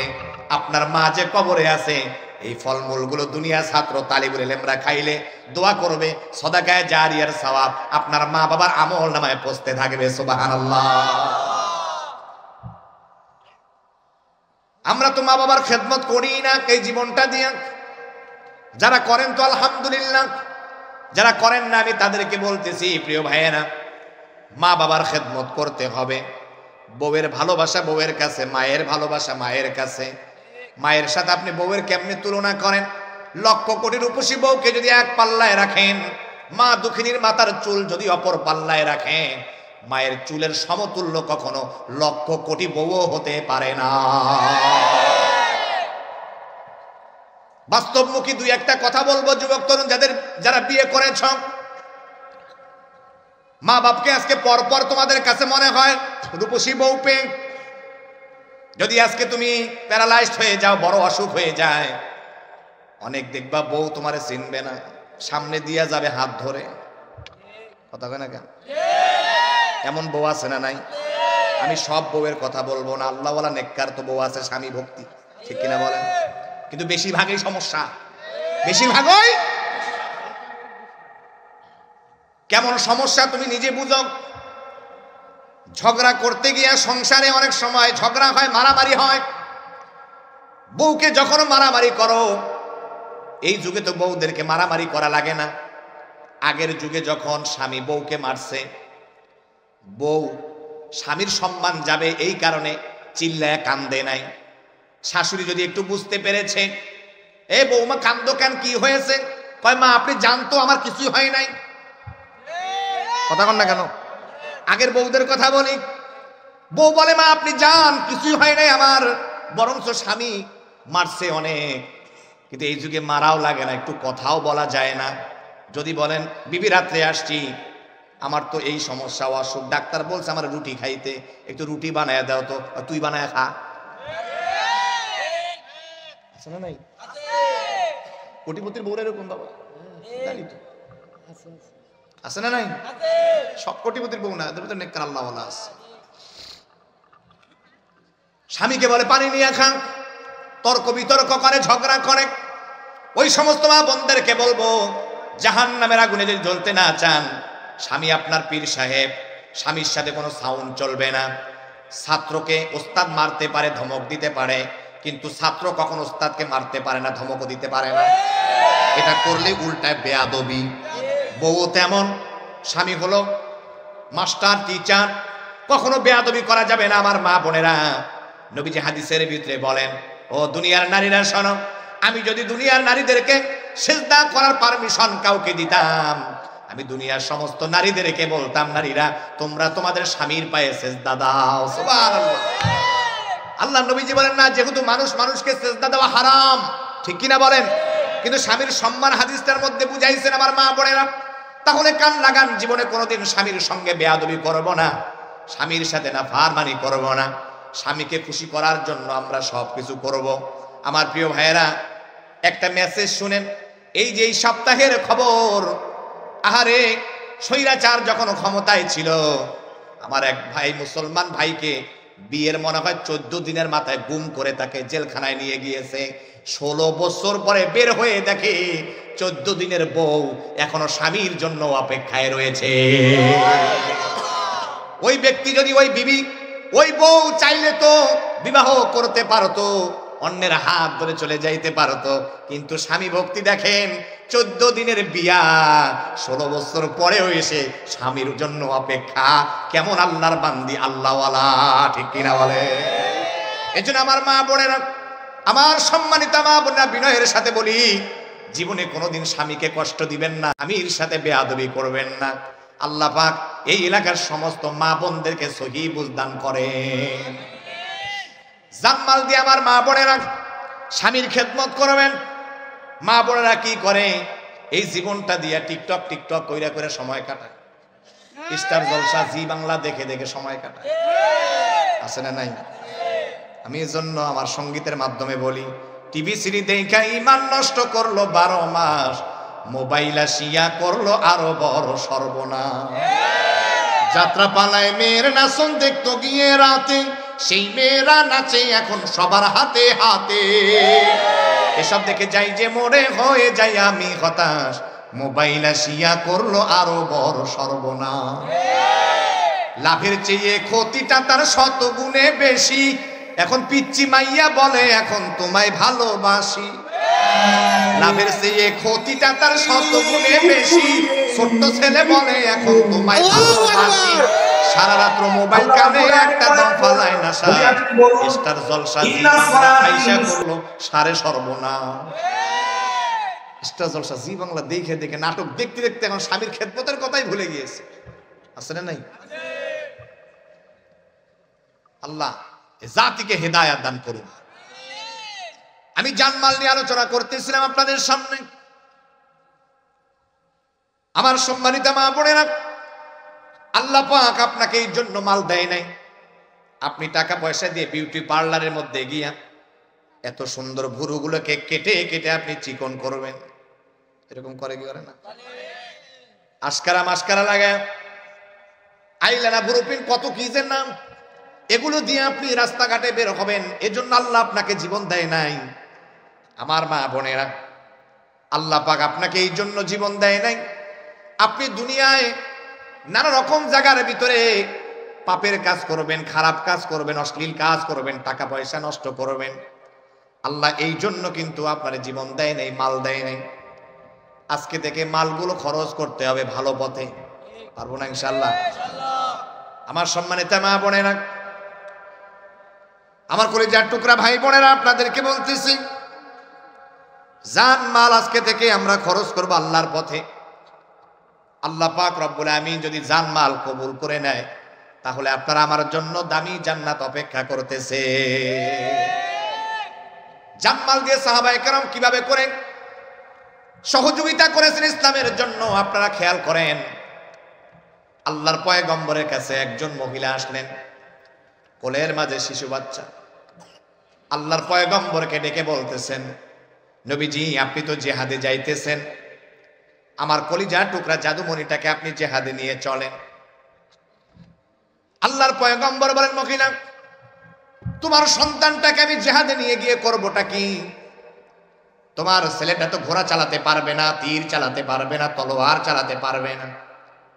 মহিলা কান্দে আর বলে, নবীজি আমিও তো জানি আমার সন্তান জিহাদে গিয়ে তলোয়ার চালাতে পারবে না, তীর চালাতে পারবে না।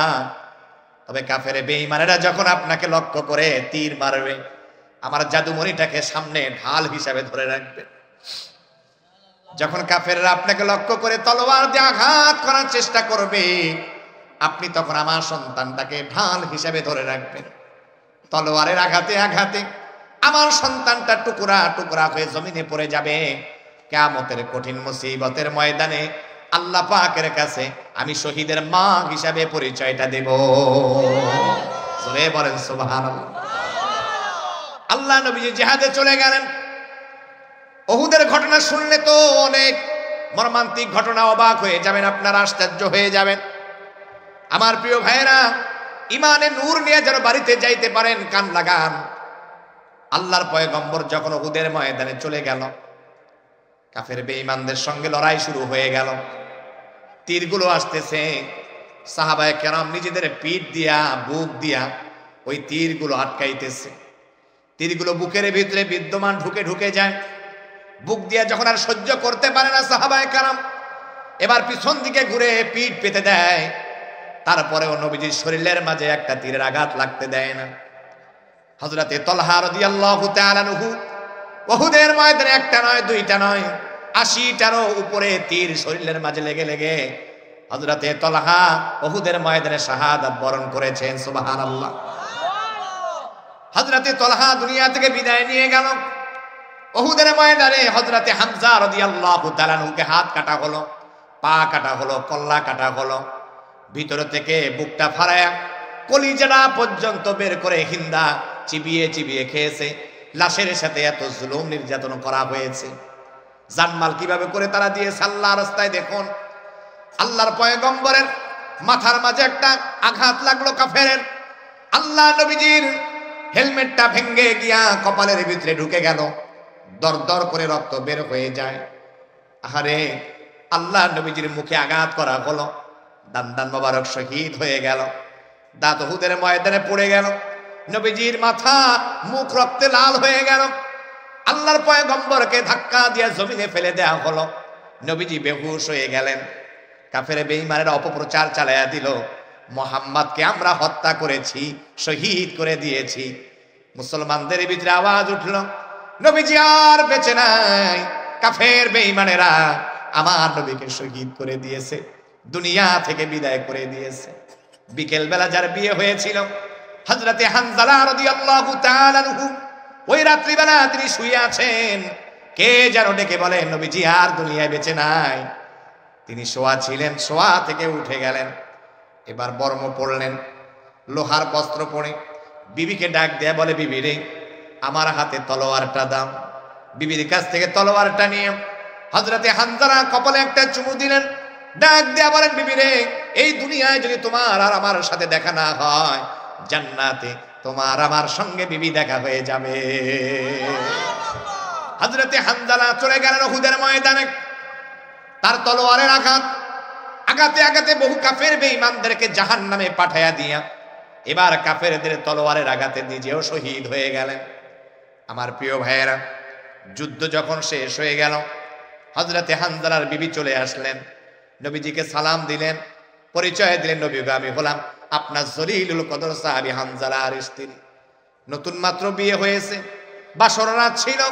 কে যেন বলতেছে, নবীজি আর দুনিয়ায় বেঁচে নাই, কাফেররা শহীদ করে দিয়েছে। আমার স্বামী হানজালা বলে, বিবি রে, আমি দুনিয়ায় বেঁচে থেকে কি লাভ হবে? আমার নবী যদি দুনিয়ায় বেঁচে না থাকে, আমি আমার জীবনটা দিয়ে দেব। হযরতে হানজালা যুদ্ধের ময়দানে ছুটে চলে এসেছে। ও পয়গম্বর, আপনি তো যারা শহীদ হয়েছে তাদের গোসল করাবেন না, বিনা গোসলে তাদেরকে দাফন করাবেন।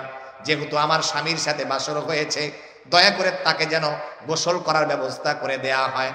আল্লাহর পয়গম্বর সাহাবায়ে কেরামদেরকে ডেকে বলেন, সাহাবীরা দেখো তো আমার হানজালা কোথায়? সাহাবীরা হানজালার লাশ খুঁজে পায় না। ফেরেশতা জিবরিল আমিন আকাশ থেকে ডেকে বলেন, নবীজি আপনি আসমানের দিকে তাকায়া দেখেন। আল্লাহর পয়গম্বর আকাশের দিকে তাকায়া দেখে আল্লাহ পাকের ফেরেশতা জিবরিল আমিন অসংখ্য ফেরেশতাদেরকে নিয়া হযরতে হানজালার লাশটা আসমান থেকে জমিনের দিকে নামাইতেছিলেন। আর জোরে কইবেন না সুবহানাল্লাহ? চিল্লায়া কোন সুবহানাল্লাহ। হযরতে হানজালার লাশ যখন জমিনে নামলো, সাহাবায়ে কেরাম চুলের দিকে তাকিয়ে আছেন। হযরতে হানজালার চুল থেকে টপ টপ করে পানিগুলো পড়তেছে। আল্লাহ নবীজি সাহাবায়ে কেরামদেরকে বলেন, সাহাবীরা আমার হানজালা ইসলাম কবুলের জন্য, ইসলাম হুকুমতের জন্য, আল্লাহর কোরআন সুন্নাহর আলোকে দেশ চলবে, সমাজ চলবে, এই জন্য জীবন দিয়েছেন আল্লাহ রাস্তায়। আল্লাহ রাস্তায় হানজালা জীবন দেওয়ার কারণে আল্লাহ পাক আরশে আজিম থেকে এত খুশি হয়েছে, এত খুশি হয়েছে, দুনিয়ার সাধারণ পানি দিয়া নয়, জমজমের পানি অথবা জান্নাতের পানি দ্বারা, আল্লাহর নূরের ফেরেশতা দ্বারা আসমানের উপরে আল্লাহর ফেরেশতারা আমার হানজালাকে গোসল করার ব্যবস্থা করে দিয়েছে। এই ছিল সাহাবায়ে কেরামদের ত্যাগ আর কোরবানি। আপনি জীবন দেন হলো পরিমণির জন্য, আমাদের ছেলেরা জীবন দেয় খেলোয়াড়দের জন্য, আছে না নাই? জীবন দিবে আল্লাহর রাস্তায়। আল্লাহ এই জন্য তোমাকে আমাকে জীবন দিয়েছেন। মালদায় হলো যাত্রা হবে, সেই জায়গায় টাকা দেয়, গান বাজনা হবে, সেখানে টাকা দেয়, আছে না নাই? খারাপ অশ্লীল জায়গায় টাকা পয়সা দেয়, মাজারে গিয়ে টাকা দেয়, ঠিক কিনা বলেন? মাজারে টাকা দেওয়া হারাম, ঠিক কিনা বলেন? কষ্ট হইতেছে আপনাদের? দোয়া করে দিই, উঠাউটি করতেছে, বিরক্ত হয়ে গেছে। আল্লাহু আকবার বল, ওইটা শেষ করে দিন, মুসাফা করে যাই। আমি মুসাফির, তোমাদেরকে মাথায় হাত বুলাই দিলেই আল্লাহ পাক মুফতি মুহাদ্দিস বানায় দিব। সুবহানাল্লাহ। শেষ আলোচনা শেষের দিকে, উঠো না, যাওয়ার সময় মুসাফা করে যাই। আমার প্রিয় ভাইয়েরা, জান মাল আমরা কার পথে খরচ করব? আল্লাহর পথে। আল্লাহ সন্তান দিয়েছেন, আমরা কি চালাক রে ভাই! 3টে সন্তান ভালো, একটা প্রতিবন্ধী। ভালো সন্তানগুলাকে কয় ডাক্তার, মাস্টার, জজ, ব্যারিস্টার বানাবে, আর যেটা ল্যাংরা খোরা কানা এরকম করে চলে। আল্লাহ এইটারে তোমার রাস্তা দিয়ে দিলাম, কেন? জাতি এত চালাক। আরে যার বুদ্ধি ভালো এরে মাদ্রাসায় দাও। দেখো না ডক্টর এনায়েতুল্লাহ আব্বাসী সাহেব, উনি আলেম ভালো, আবার ডক্টর, ঠিক কিনা বলেন? মিজানুর রহমান আজহারি, উনি কিন্তু ডক্টর। কথা বলেন না কেন? তুমি ডাক্তার বানাইতে চাও, হ্যাঁ ইসলাম তোমাকে সুবিধা দিয়েছে, তবে আগে কোরআন হাদিসের জ্ঞান ঢুকাইয়া দাও। যে সন্তানের ভিতরে কোরআনের আলো থাকে, এই সন্তান গাঁজা খাবে না, মদ খাবে না, নেশা করবে না, মা বাবার প্রতি জুলুম নির্যাতন করবে না, এই সন্তান ঐশীর মতো হবে না, আল্লাহওয়ালা হবে, সারা জীবন মা বাবার খেদমত করবে। আপনাদের এলাকায় যদি মুফতি মুহাদ্দিস শাইখুল হাদিস বানাও, আমি আজকে বহু দূর রংপুর থেকে এসেছি, আমি আপনাদের এই কলিজার টুকরা সন্তানগুলোকে, ভাই ভাতিজাদেরকে আমার রংপুরে দাওয়াত দিয়ে নিয়ে যাব, ঠিক কিনা বলেন? বেশি বেশি মহল্লায় ভালো ভালো হাফেজ আলেম তৈরি হোক, চান কি চান না? কারা কারা চান? হাত তুলেন তো দেখি। আল্লাহ সবাইকে কবুল করেন। আমার কলিজার টুকরা ভাইরা রে, আমার জানমাল দিয়ে সহযোগিতা করেছেন সাহাবায়ে কেরাম। কেমন বদরের একটা আশ্চর্য ঘটনা শুনলে আপনারা অবাক হয়ে যাবেন। দেখেন মানুষ হলো ছোট ছোট, ইমানে কেমন পাওয়ার। এ বাবারা কান লাগাও, মানুষ হলো তোমাদের মতো ছোট, কিন্তু ইমানে পাওয়ার আছে। কেমন ইমানে পাওয়ার? নবীজি মেপে মেপে নেয়। 2 জন সাহাবীর কথা বলি, কিশোর ছোট মানুষ চলে আসলো, দাঁড়িয়ে গিয়েছে। লাইনে যখন দাঁড়ালো, নবীজি মাপ দেয়, মাপের মাঝে পড়ে না। বলে বাবা তোমার কি আম্মু বেঁচে আছে? বলে হ্যাঁ, বাড়িতে যাও, জিহাদ করা লাগবে না, মায়ের খেদমত করো, দোয়া নাও। হযরতে মাজ ডেকে বলে নবীজি আমার মা আমারে জিহাদে যাওয়ার জন্য পারমিশন দিয়ে দিছে। মা কেমন, আর আমরা মাদ্রাসায়ও দিবার পারি না। নিজের সন্তানকে আল্লাহ রাস্তায় দিয়ে দেয়। একটু পরে আবার ছোটটা, আল্লাহ নবীজি যখন মাপ দেয় ও তো আরো পড়ে না মাপের মাঝে। আল্লাহর পয়গম্বর ডেকে বলেন তুমি তো ছোট মানুষ, যাও চলে যাও। বলে নবীজি আমার বড় ভাইরে যদি অনুমতি দেন তাহলে আমারও দেওয়া লাগবে। সুবহানাল্লাহ কইবেন না? ইমান দেখে। হুজুর শুধু বড় হইলেই হয় না, শক্তিও লাগে যুদ্ধে গেলে, ঠিক কিনা বলেন? খুব চোখ দিয়ে আমার দিকে তাকান। আল্লাহ নবীজি বলে একটু লাগো তো দেখি তাহলে 2 ভাই। ছোট ভাই বড় ভাই রে কানে কানে বলে ভাইয়া তুমি তো বয়সে বড়, খেয়েছো বেশি, শক্তি তোমার বেশি, আমার ধরলে কিন্তু পারবো না জানি। দ্বিতীয়বার যখন ধরতে যাব ভাই ইচ্ছে করে শুয়ে যাইও, তা না বলে আমি ছোট ভাই জিহাদে যাওয়ার জন্য অনুমতি পাবো না। সুবহানাল্লাহ। আল্লাহ নবীজি বুঝতে পারলেন কৌশল, দুই ভাইরে ডেকে বলেন মাআজার মুআব্বিজ, আমি নবীজি তোমাদের দুই ভাইকে জিহাদে যাওয়ার জন্য পারমিশন দিয়ে দিলাম। আল্লাহ নবীজি সাহাবায়ে কেরামদেরকে একত্রিত করলেন। বেশি লোক ছিল না, বিজয় হইতে বেশি লোক লাগে না, 313 জনেই যথেষ্ট। ঈমান যদি হয় ওই রকম, ঠিক কিনা বলেন? খুব কান করা হয়ে বসো। কি হাতে নিয়ে আসতো এগুলো? ও বিড়ি আবার নিয়ে আসিও না, মাহফিল কিন্তু। আল্লাহু আকবার খান। আমার প্রিয় ভাইয়েরা, বন্ধুরা আমার, মাঝে মাঝে ঘুম আসে, একটু মজার কথা বললে ঘুম চলে যায়, ঠিক কিনা বলেন? ঘুমের ট্যাবলেট। কলিজার টুকরা ভাইরা রে আমার, সাহাবায়ে কেরামদেরকে নবীজি একত্রিত করলেন। মাত্র 313 জন সাহাবী ছিল, ঈমানওয়ালা, আল্লাহওয়ালা। হযরত মিকদাদ রাদিয়াল্লাহু তাআলা আনহু নবীজির দিকে তাকিয়ে রইলেন। নবীজির মনটা খারাপ, বারবার আকাশের দিকে তাকায়, আর চোখ দিয়ে টপ টপ করে পানি ঝরে। হযরত মিকদাদ বলেন, নবীজি কাঁদেন কেন? কেনই বা আপনার মন খারাপ? আপনি কি মনে করেছেন আমরা মুসা আলাইহিস সালামের মতো উম্মতদের মতো কথা বলবো? মুসা নবীর উম্মতেরা বলেছিল, মুসা যুদ্ধ যদি করতে যাও, আল্লাহ এবং তুমি দুজনে মিলে যাও, আমরা জিহাদ করতে পারতাম না? নাউজুবিল্লাহ কইবেন না? হযরত মিকদাদ বলেন, নবীজি আপনি শুধু আমাদেরকে নিয়ে চলবেন, যতক্ষণ পর্যন্ত এই দেহে প্রাণ থাকবে কাফের আর বেঈমানদের সঙ্গে লড়াই করে যাব। এই বাবা, তোমরা দুজন বহু জ্বালাইতেছো কিন্তু, শুরু থেকে দেখতেছি। এত সময় হলে তো মুইটা দুইটা দিতা বাবা, কিন্তু বাইসে গেছো কিন্তু, বুঝতেছি। নতুন মানুষ আসছে, জন্য কিছু হইতেছে।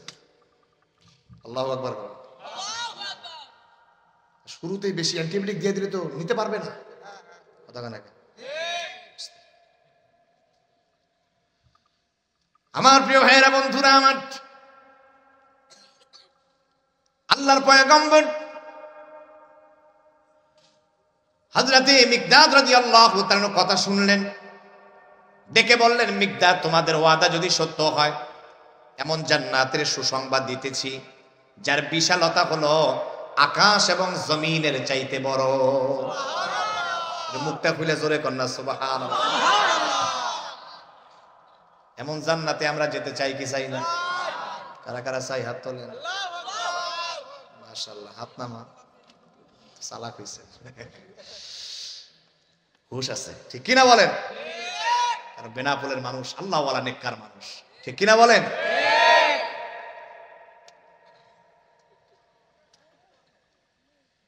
আল্লাহর পয়গম্বর যখন জান্নাতের বিশালতার কথা বললেন, হযরতে উমাইর ইবনে হুমাম রাদিয়াল্লাহু তাআলা আনহু তখন হাতের মাঝে খরমা নিয়ে খাইতেছিল। যুবক, তোমাদের মতো যুবক ছিল। হযরতে উমাইর চিন্তা করলেন, আমি যদি এখন খরমা খেতে যাই তাহলে জিহাদে যাইতে দেরি হবে। জিহাদে যাইতে যদি দেরি হয়ে যায়, জান্নাতে যাইতে আমার দেরি হয়ে যাবে। হাতের খরমাগুলো ফেলে দিয়া হযরতে উমাইর তিনি বদরের প্রান্তরে ছুটে চলে গেলেন। জিহাদ কাকে বলে? চাচা লড়বে ভাতিজার বিরুদ্ধে, ভাতিজা লড়বে চাচার বিরুদ্ধে, সহজ না কঠিন? বাপ লড়বে সন্তানের বিরুদ্ধে, সন্তান লড়বে বাবার বিরুদ্ধে, জোরে কোন সহজ না কঠিন? নবীজি বারবার আকাশের দিকে তাকায়, চোখ বেয়ে বেয়ে পানি পড়ে। সাহাবায়ে কেরাম যুদ্ধের ময়দানে নেমে গেল।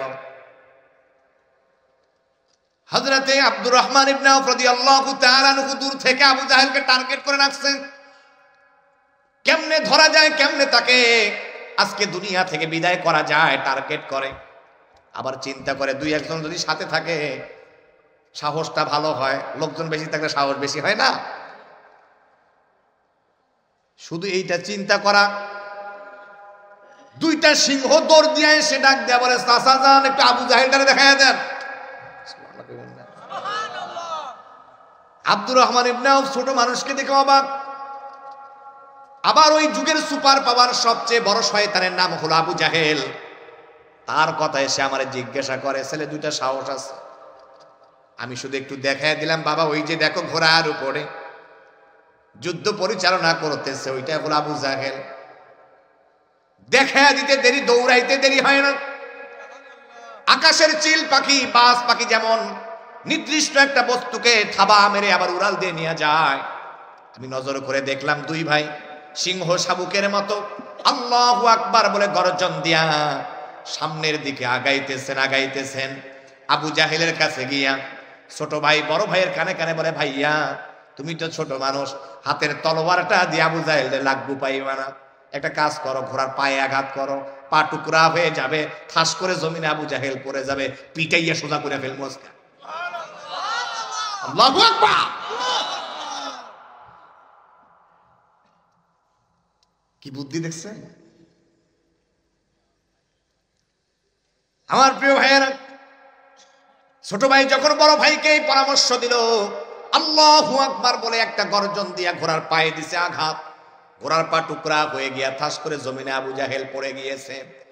হাতের তলোয়ারটা দিয়ে কিছুক্ষণ খালি উল্টা ভাবে খালি পিট না কারে কয় মার, মারতে মারতে দুই ভাই একেবারে এমন ভাবে শোয়া দিছে, হাদা মারা জানজা যে অবস্থা।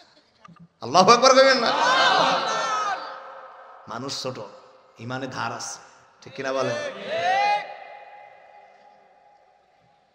যখন মার শুরু করে দিয়েছে, হযরতে আব্দুল্লাহ ইবনে মাসউদ রাদিয়াল্লাহু তাআলা আনহু তিনি দৌড়ে চলে আসলেন, আবু জাহেলের বুকের উপরে উঠে এক আঘাতে তলোয়ার দিয়া ওই যুগের সুপার পাওয়ার আবু জাহেলকে দুনিয়া থেকে খতম করে দিয়েছে। যুদ্ধ এখনো শেষ হয় নাই, দুই ভাই উঠে বাকি কাফেরদের সঙ্গে যুদ্ধ করবেন। আবু জাহেলের ছেলের নাম ইকরিমা দৌড়ে আসলেন, বড় ভাইয়ের বাম হাতের মাঝে তলোয়ার দিয়ে আঘাত করলেন। ছোট্ট মানুষ, হাতটা কেটে গিয়া চামড়া সঙ্গে ঝুলে গেল, রক্তরঞ্জিত লাল হয়ে গেল বদরের প্রান্তরে। যুদ্ধ করতে কষ্ট হয়, হাতটা ডিস্টার্ব করে, এই কারণে পায়ের নিচে হাতটা রেখে আল্লাহু আকবার বলে গর্জন দিয়া নিজের হাত টান দিয়া নিজেই ছিঁড়ে ফেলে দিয়েছে। কি তেজস্বী ইমান ছিল, মানুষ ছিল ছোট, কিন্তু ইমানের ভিতরে নূর দিয়েছিল ভরা। আর আমরা দেখতে দেখা যায় মুসলমানের সুরত, কিন্তু ভিতরে শয়তানি দিয়ে ভরা। এমন লোক আছে না নাই? আল্লাহ ওয়ালাদের দেখেন কেমন ইমান। আল্লাহ নবীজি বারবার আকাশের দিকে তাকায়, চোখ বেয়ে বেয়ে পানি। আল্লাহর আযীম থেকে ফেরেশতা জিবরিলকে বলেন, আমার নবীকে গিয়ে সুসংবাদ দাও, 3000 ফেরেশতা পাঠায়া দিয়া বদরের প্রান্তরে সাহায্য করব। নবীজি কান্দে দোয়া করে, আল্লাহ কয় এবার 5000 ফেরেশতা পাঠায়া দিয়া কাফের বেঈমানদেরকে পিটায়া পিটায়া দুনিয়া থেকে বিদায় করে মুমিনদেরকে আমি আল্লাহ বিজয় দান করে দেব। পুরা পৃথিবী দেখেন না, আফগানকে দুনিয়া থেকে নাস্তানাবুদ করার জন্য কত ষড়যন্ত্র চক্রান্ত করলো। আল্লাহ বলেন, ইন্না নাহনু নাযালনা যিকরা ওয়া ইন্না লাহু লাহাফিযুন। নিশ্চয় আমি আল্লাহ তাআলা জিকির কোরআন নাজিল করেছি, আর এই জিকির কোরআনকে আমি আল্লাহ হেফাজত করব। ইসলাম আমি বানিয়েছি, ইসলাম আমি হেফাজত করব, ঠিক কি না? ইসলামের নূর, ইসলামের আলো। মোদি কত ষড়যন্ত্র চক্রান্ত করেছে, কথা হয় না কেন? ডোনাল্ড ট্রাম্প কত ষড়যন্ত্র চক্রান্ত করেছে। ওরা বলে লাল চামড়ার গোষ্ঠীরা, এটা তোমাদের হাতে নয়। দুনিয়ার সকল স্বৈরাচাররা মিলে ইসলামের নূর আর আলোকে নিভিয়ে দেওয়ার জন্য ষড়যন্ত্র চক্রান্ত করো, কারো বাবার ক্ষমতা নাই। আল্লাহর কোরআনের নূর, ইসলামের নূর কেউ নিভিয়ে দিতে পারে? কেউ পারবে না। মোহতারাম হাজিরিন, জান আর মাল আল্লাহ পাক সবার কাছ থেকে কিনে নিবে না। যাদের ভিতরে এই গুণগুলো পাওয়া যাবে, সব গুণ বলার সময় নাই, একটা মাত্র গুণ নিয়ে আলোচনা করব।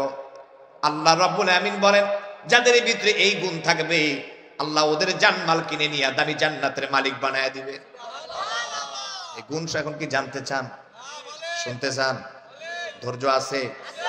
একটা মাত্র গুণের কথা বলবো। আল্লাহ রাব্বুল আমিন সূরা তাওবার 112 নম্বর আয়াতে আল্লাহ পাক বলছেন, আত-তাইবুনাল আবিদুন। এক নাম্বার গুণ হলো তোমাদেরকে তওবাকারী হতে হবে। কি কারী? তওবাকারী তোমাদেরকে হতে হবে, তওবা করতে হবে। হাত দিয়ে কত গুনাহ করেছি, পা দ্বারা কত গুনাহ করেছি, চোখ দ্বারা কত গুনাহ করেছি। প্রতিদিন আমরা কত নারীকে দেখি, কত গুনাহ কামাই করি, নারীকে খারাপ নজরে তাকাই, ঠিক কিনা বলেন? চোখের জিনা হইতেছে প্রিয় ভাইয়েরা আমার। মদ খায়, গাঁজা খায়, নেশা করে, কত রকম নাফরমানি করে, কি গুনাহ করেছো তুমি তো জানো ভাই। আজকের এই মাহফিলে যদি একটা ফোঁটা চোখের পানি ঝরায় কাঁদতে পারো, এক ফোঁটা চোখের পানি বিশাল জাহান্নামের আগুনকে আল্লাহ মাফ করে দিতে পারে। এক ফোঁটা চোখের পানি আল্লাহর কাছে এত দাম। নেককার হয়ে যাও, আল্লাহওয়ালা হয়ে যাও প্রিয় ভাইয়েরা। কত আর গুনাহ করবা, গুনাহ ছেড়ে দাও। গুনায় কোনো মজা নাই, ঠিক কিনা বলেন? হারামে কোনো মজা নাই, পরকিয়াতে কোনো মজা নাই, জেনা ব্যভিচারে কোনো মজা নাই, হারামে কোনো শান্তি নাই, হারামের আরাম নাই, ঠিক কিনা বলেন? আল্লাহর হস্তে বলবো ভাই সব ছেড়ে দাও। যদি তুমি সব ছেড়ে দিতে পারো, আজকের এই মাহফিলে তওবা করতে পারো, আল্লাহ জীবনে বহু গুনাহ করেছি, আমি বান্দা গুনাহগার, তুমি গফফার। বান্দা গুনাহ করতে ভালোবাসে, আল্লাহ তুমি বান্দা বান্দির গুনাহগুলো ক্ষমা করতে ভালোবাসো। আমি তো বড় পাপী বান্দা গো আল্লাহ। আজকের মাহফিলে ওয়াদা করলাম জীবনে আর গুনাহ করব না। এই যদি হয় তওবা, আল্লাহ জীবনের সব গুনাহ মাফ করে দিয়া গুনাহ পরিমাণ আমল আল্লাহ আবার আমল নামায় লিখে দিবে। বনি ইসরাঈলের কথা বলি, আগের জামানার একটা ঘটনা বলি। হযরতে পয়গম্বর মূসা আলাইহিস সালাতু ওয়াস সালাম আল্লাহকে একদিন বললেন, রব্বুল আলামিন, আল্লাহ তাআলা এই জামানার সবচেয়ে পাপী বান্দাকে আমাকে চিনায়া দেন, আমি দেখতে চাই। আল্লাহ পাক বললেন, ও মূসা, রাস্তার পাড়ে গিয়া দাঁড়াও। সকালবেলা যেই ব্যক্তি সবার আগে আসবে ওই ব্যক্তিটাই হলো পাপী বান্দা। সকালবেলা চলে গেলেন, বাবা তার সন্তানকে নিয়ে হেঁটে হেঁটে যায়। হযরতে মূসা আলাইহিস সালাম দেখেই চিনে ফেললেন জামানার সবচেয়ে পাপী বান্দা। কিছুক্ষণ পর আল্লাহকে বলেন, রব্বুল আলামিন, পাপী বান্দাকে তো চিনায়া দিলেন, মনটা চায় গো আল্লাহ এই জামানায় সবচেয়ে যিনি ভালো মানুষ তাকে আমি একটু দেখতে চাই, মেহেরবানি করে ভালো মানুষটারে আমার চিনায়া দেন। আল্লাহ পাক বললেন, মূসা বিকেল বেলা রাস্তার পাড়ে গিয়া দাঁড়াও। যেই ব্যক্তি রাস্তার পথ ধরে ফিরবে সবার আগে ওই ব্যক্তিটাই হলো জামানার সবচেয়ে নেককার আল্লাহওয়ালা। সুবহানাল্লাহ। সকালবেলা যেই ব্যক্তি হেঁটে গেল, হযরতে মূসা আলাইহিস সালাম বিকাল বেলা যাওয়ার পরে দেখে ওই বান্দাটাই, সকালের মানুষটা বিকাল বেলা সন্তানকে নিয়ে হেঁটে হেঁটে বাড়ির দিকে যায়। হযরতে মূসা আশ্চর্য হয়ে গেলেন, আল্লাহকে ডেকে বললেন, রব্বুল আলামিন, আল্লাহ তাআলা সকালের পাপী বান্দা বিকেল বেলা কেমনে ভালো মানুষ হয়ে যায়, দয়া করে মেহেরবানি করে আমার একটু বুঝায়া দেন। আল্লাহ পাক বলেন, মূসা তাহলে শুনতে চাও তাহলে জানো, জানতে চাও যেহেতু তাহলে তুমি শোনো। ও পয়গম্বর মূসা শোনো, সকালের যেই মানুষটা সন্তানকে নিয়ে হেঁটে হেঁটে জঙ্গলের দিকে গেল, জঙ্গলে যাওয়ার পরে ছোট বাচ্চারা বাবাকে জিজ্ঞেস করে, আব্বু জঙ্গলটা না কত বড়, জঙ্গলের চেয়েও কি বড় কিছু আছে? বলে হ্যাঁ। জঙ্গলের চেয়ে বড় হলো পাহাড়। বলে বাবা পাহাড়ের চাইতেও কি বড় কিছু আছে? বলে হ্যাঁ, পাহাড়ের চাইতে বড় হলো আল্লাহ পাকের আসমান। বাবা আসমানের চাইতেও কি বড় কিছু আছে? বলে আসমানের চাইতে বড় হলো আমার গুনাহ, আমার বদ আমল, আমার গুনাহ, আমার পাপ। আচ্ছা বাবা তাহলে তোমার গুনাহের চাইতেও কি বড় কিছু আছে? চোখের পানি ছেড়ে দিয়া টপ টপ করে পানিগুলো গড়ায়া গড়ায়া পড়ে, দাড়িগুলো ভিজে যাইতেছে। সন্তানকে ফোপায়া ফোপায়া কান্দে আর বলে, আব্বু রে, আমার গুনাহের চাইতে বড় হলো আমার আল্লাহ পাকের দয়া আর মায়া। চোখের পানিগুলো গড়ায়া পড়তেছে আর ফোপায়া কান্দে আর বলে, বাবা আমার গুনাহের চাইতে আমার মালিকের দয়া বেশি। আল্লাহ তাআলা আরশে আজিম থেকে মূসাকে ডেকে বলেন, ও পয়গম্বর দেখো, সকালবেলা যেই বান্দা পাপী ছিল বিকাল বেলা আল্লাহ পাকের জাহান্নামের আগুনের কথা মনে পড়েছে, ভয় ঢুকে গিয়েছে দিলের ভিতরে। আমার যে দয়া মায়া বেশি বান্দা বুঝতে পেরেছে, বান্দা নিজে গুনার স্বীকার করেছে।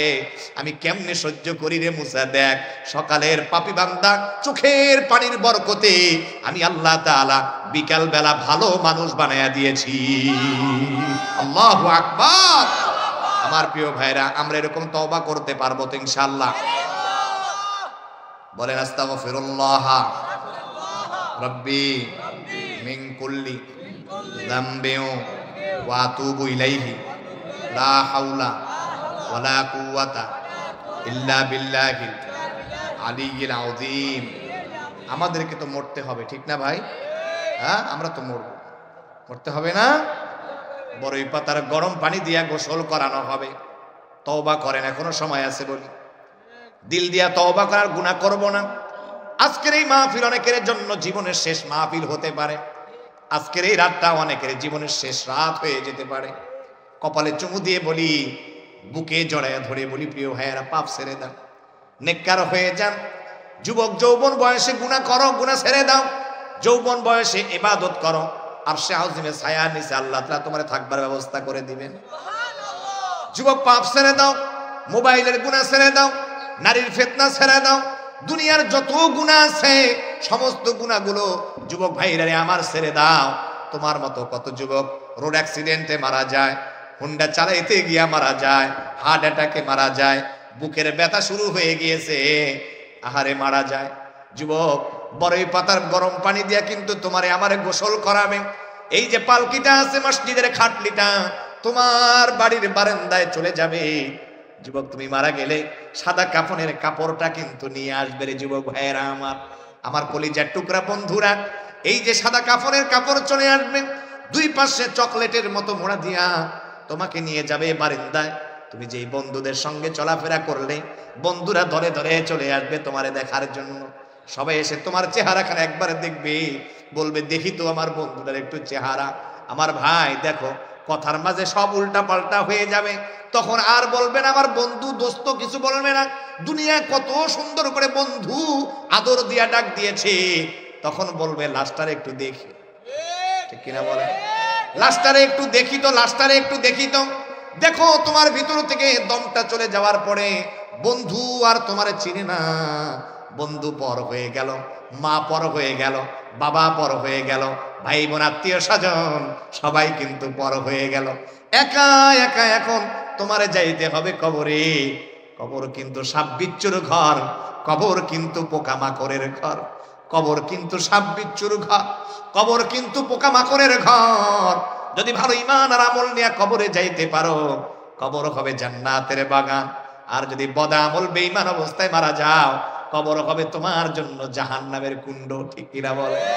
এই জন্য যুবক ভাইয়েরা, এই জন্য কবি তোমাদেরকে কি সুন্দর করে বলেন, সন্ধ্যা যখন নামবে ভবে থাকবে না কোনো আলো, জীবন প্রদীপ নিভে গেলে নামবে কঠিন কালো। সন্ধ্যা যখন নামবে ভবে থাকবে না কোনো আলো, জীবন প্রদীপ নিভে গেলে নামবে কঠিন কালো। তোমায় রেখে যে যার মতো সবাই যাবে চলে, একলা তুমি থাকবে যেথা তাকে কবর বলে। তোমায় রেখে যে যার মতো সবাই যাবে চলে, একলা তুমি থাকবে যেথা তাকে কবর বলে। জানবে না কেউ আছো কেমন, খারাপ নাকি ভালো, জীবন প্রদীপ নিভে গেলে নামবে কঠিন কালো। জ্ঞান গরিমা ক্ষমতার সুউচ্চ মাসনাদ, পোকা মাকড় সবটা খাবে থাকবে না রসাদ। জ্ঞান গরিমা ক্ষমতার সুউচ্চ মাসনাদ, পোকা মাকড় সবটা খাবে থাকবে না রসাদ। তোমার সাথে থাকবে শুধু সাদা রঙের কাফন, শূন্য হাতে মাটির ঘরে তোমায় দিবে দাফন। জানবে না কেউ আছো কেমন, খারাপ নাকি ভালো, জীবন প্রদীপ নিভে গেলে নামবে কঠিন কালো। জোরে বলি মারহাবা। আমার প্রিয় ভাইয়েরা, যাদের আগমনে আপনাদের এলাকার মেহমান হয়েছি, আজকের এই বরকতময় মাহফিল আমি অযোগ্য নালায় গুনাহগার বান্দা তাফসীর করেছি। প্রিয় ভাই আলমগীর, আপনাদের যিনি আমাকে ব্যাচ পড়িয়ে দিলেন, আবার আরেকজন আলমগীর ভাই, আলহামদুলিল্লাহ কমিটিবৃন্দ, সম্মানিত সভাপতি, সহসভাপতি, কেশিয়া সেক্রেটারি, যুবক তরুণদের ভালোবাসায় আল্লাহ তাআলা আমার মতো নালায়েককে আপনাদের এলাকায় নিয়ে আসছেন। আমি আল্লাহর শুকর আদায় করি। আল্লাহ তাআলা যেন আমাদের জবানে বারাকা দান করেন, আমাদের দ্বারা যেন দেশ ও জাতির মানুষেরা দলে দলে আল্লাহ ওয়ালা নেককার হয়। আল্লাহ তাআলা এরকম আমল ওয়ালা আলোচনা করবার তৌফিক দান করুন। আল্লাহ তাআলা আমাদের আলোচনাগুলো জাতির জন্য কল্যাণকর বানায়া দেন, বলে আমিন। আজকে এই পর্যন্তই, যেহেতু আবার বহু দূরের সফর, ঢাকায় আমাদেরকে চলে যাইতে হবে। আলহামদুলিল্লাহ প্রত্যেক বছরে বাহিরের বিভিন্ন ওলামায়ে কেরাম, বড় বড় শেখুল হাদিস আল্লাহ ওয়ালারা টঙ্গীর ইজতেমায় আসেন, নসিহত করেন। কালকে ইনশাআল্লাহ টঙ্গীর ইজতেমায় যাইতে হবে, কারণ ইজতেমায় আমার ওস্তাদরা মাহমুদুল হাসান সাহেব দামাত বারাকাতুহু, মুফতি নুরুল ইসলাম সাহেব দামাত বারাকাতুহু, এছাড়াও অনেক ওলামায়ে কেরাম এই টঙ্গীর ইজতেমাটা পরিচালনা করেন যেনারা, আমার অনেক ওস্তাদ সেখানে থাকেন। তো আলহামদুলিল্লাহ আমিও সেখানে গিয়ে একটু বিদেশিদের জামাতের খেদমত করব ইনশাআল্লাহ। আমি দাওয়াত দিলাম, এই বছর যদি আল্লাহ তাআলা কবুল নাই করে, নিয়ত করে রাখেন যে সামনে বছরে আমরা ইনশাআল্লাহ টঙ্গীর ইজতেমায় গিয়ে আল্লাহ ওয়ালাদের জবান থেকে আলোচনা শুনে ইমানে নূর, আমলে নূর নিয়ে বাড়িতে ফিরবো এবং বাড়িতে এসে আমরা আমল করব। পারবো না ইনশাআল্লাহ? কারা কারা পারবো? আল্লাহ তাআলা সবাইকে তৌফিক দান করুন।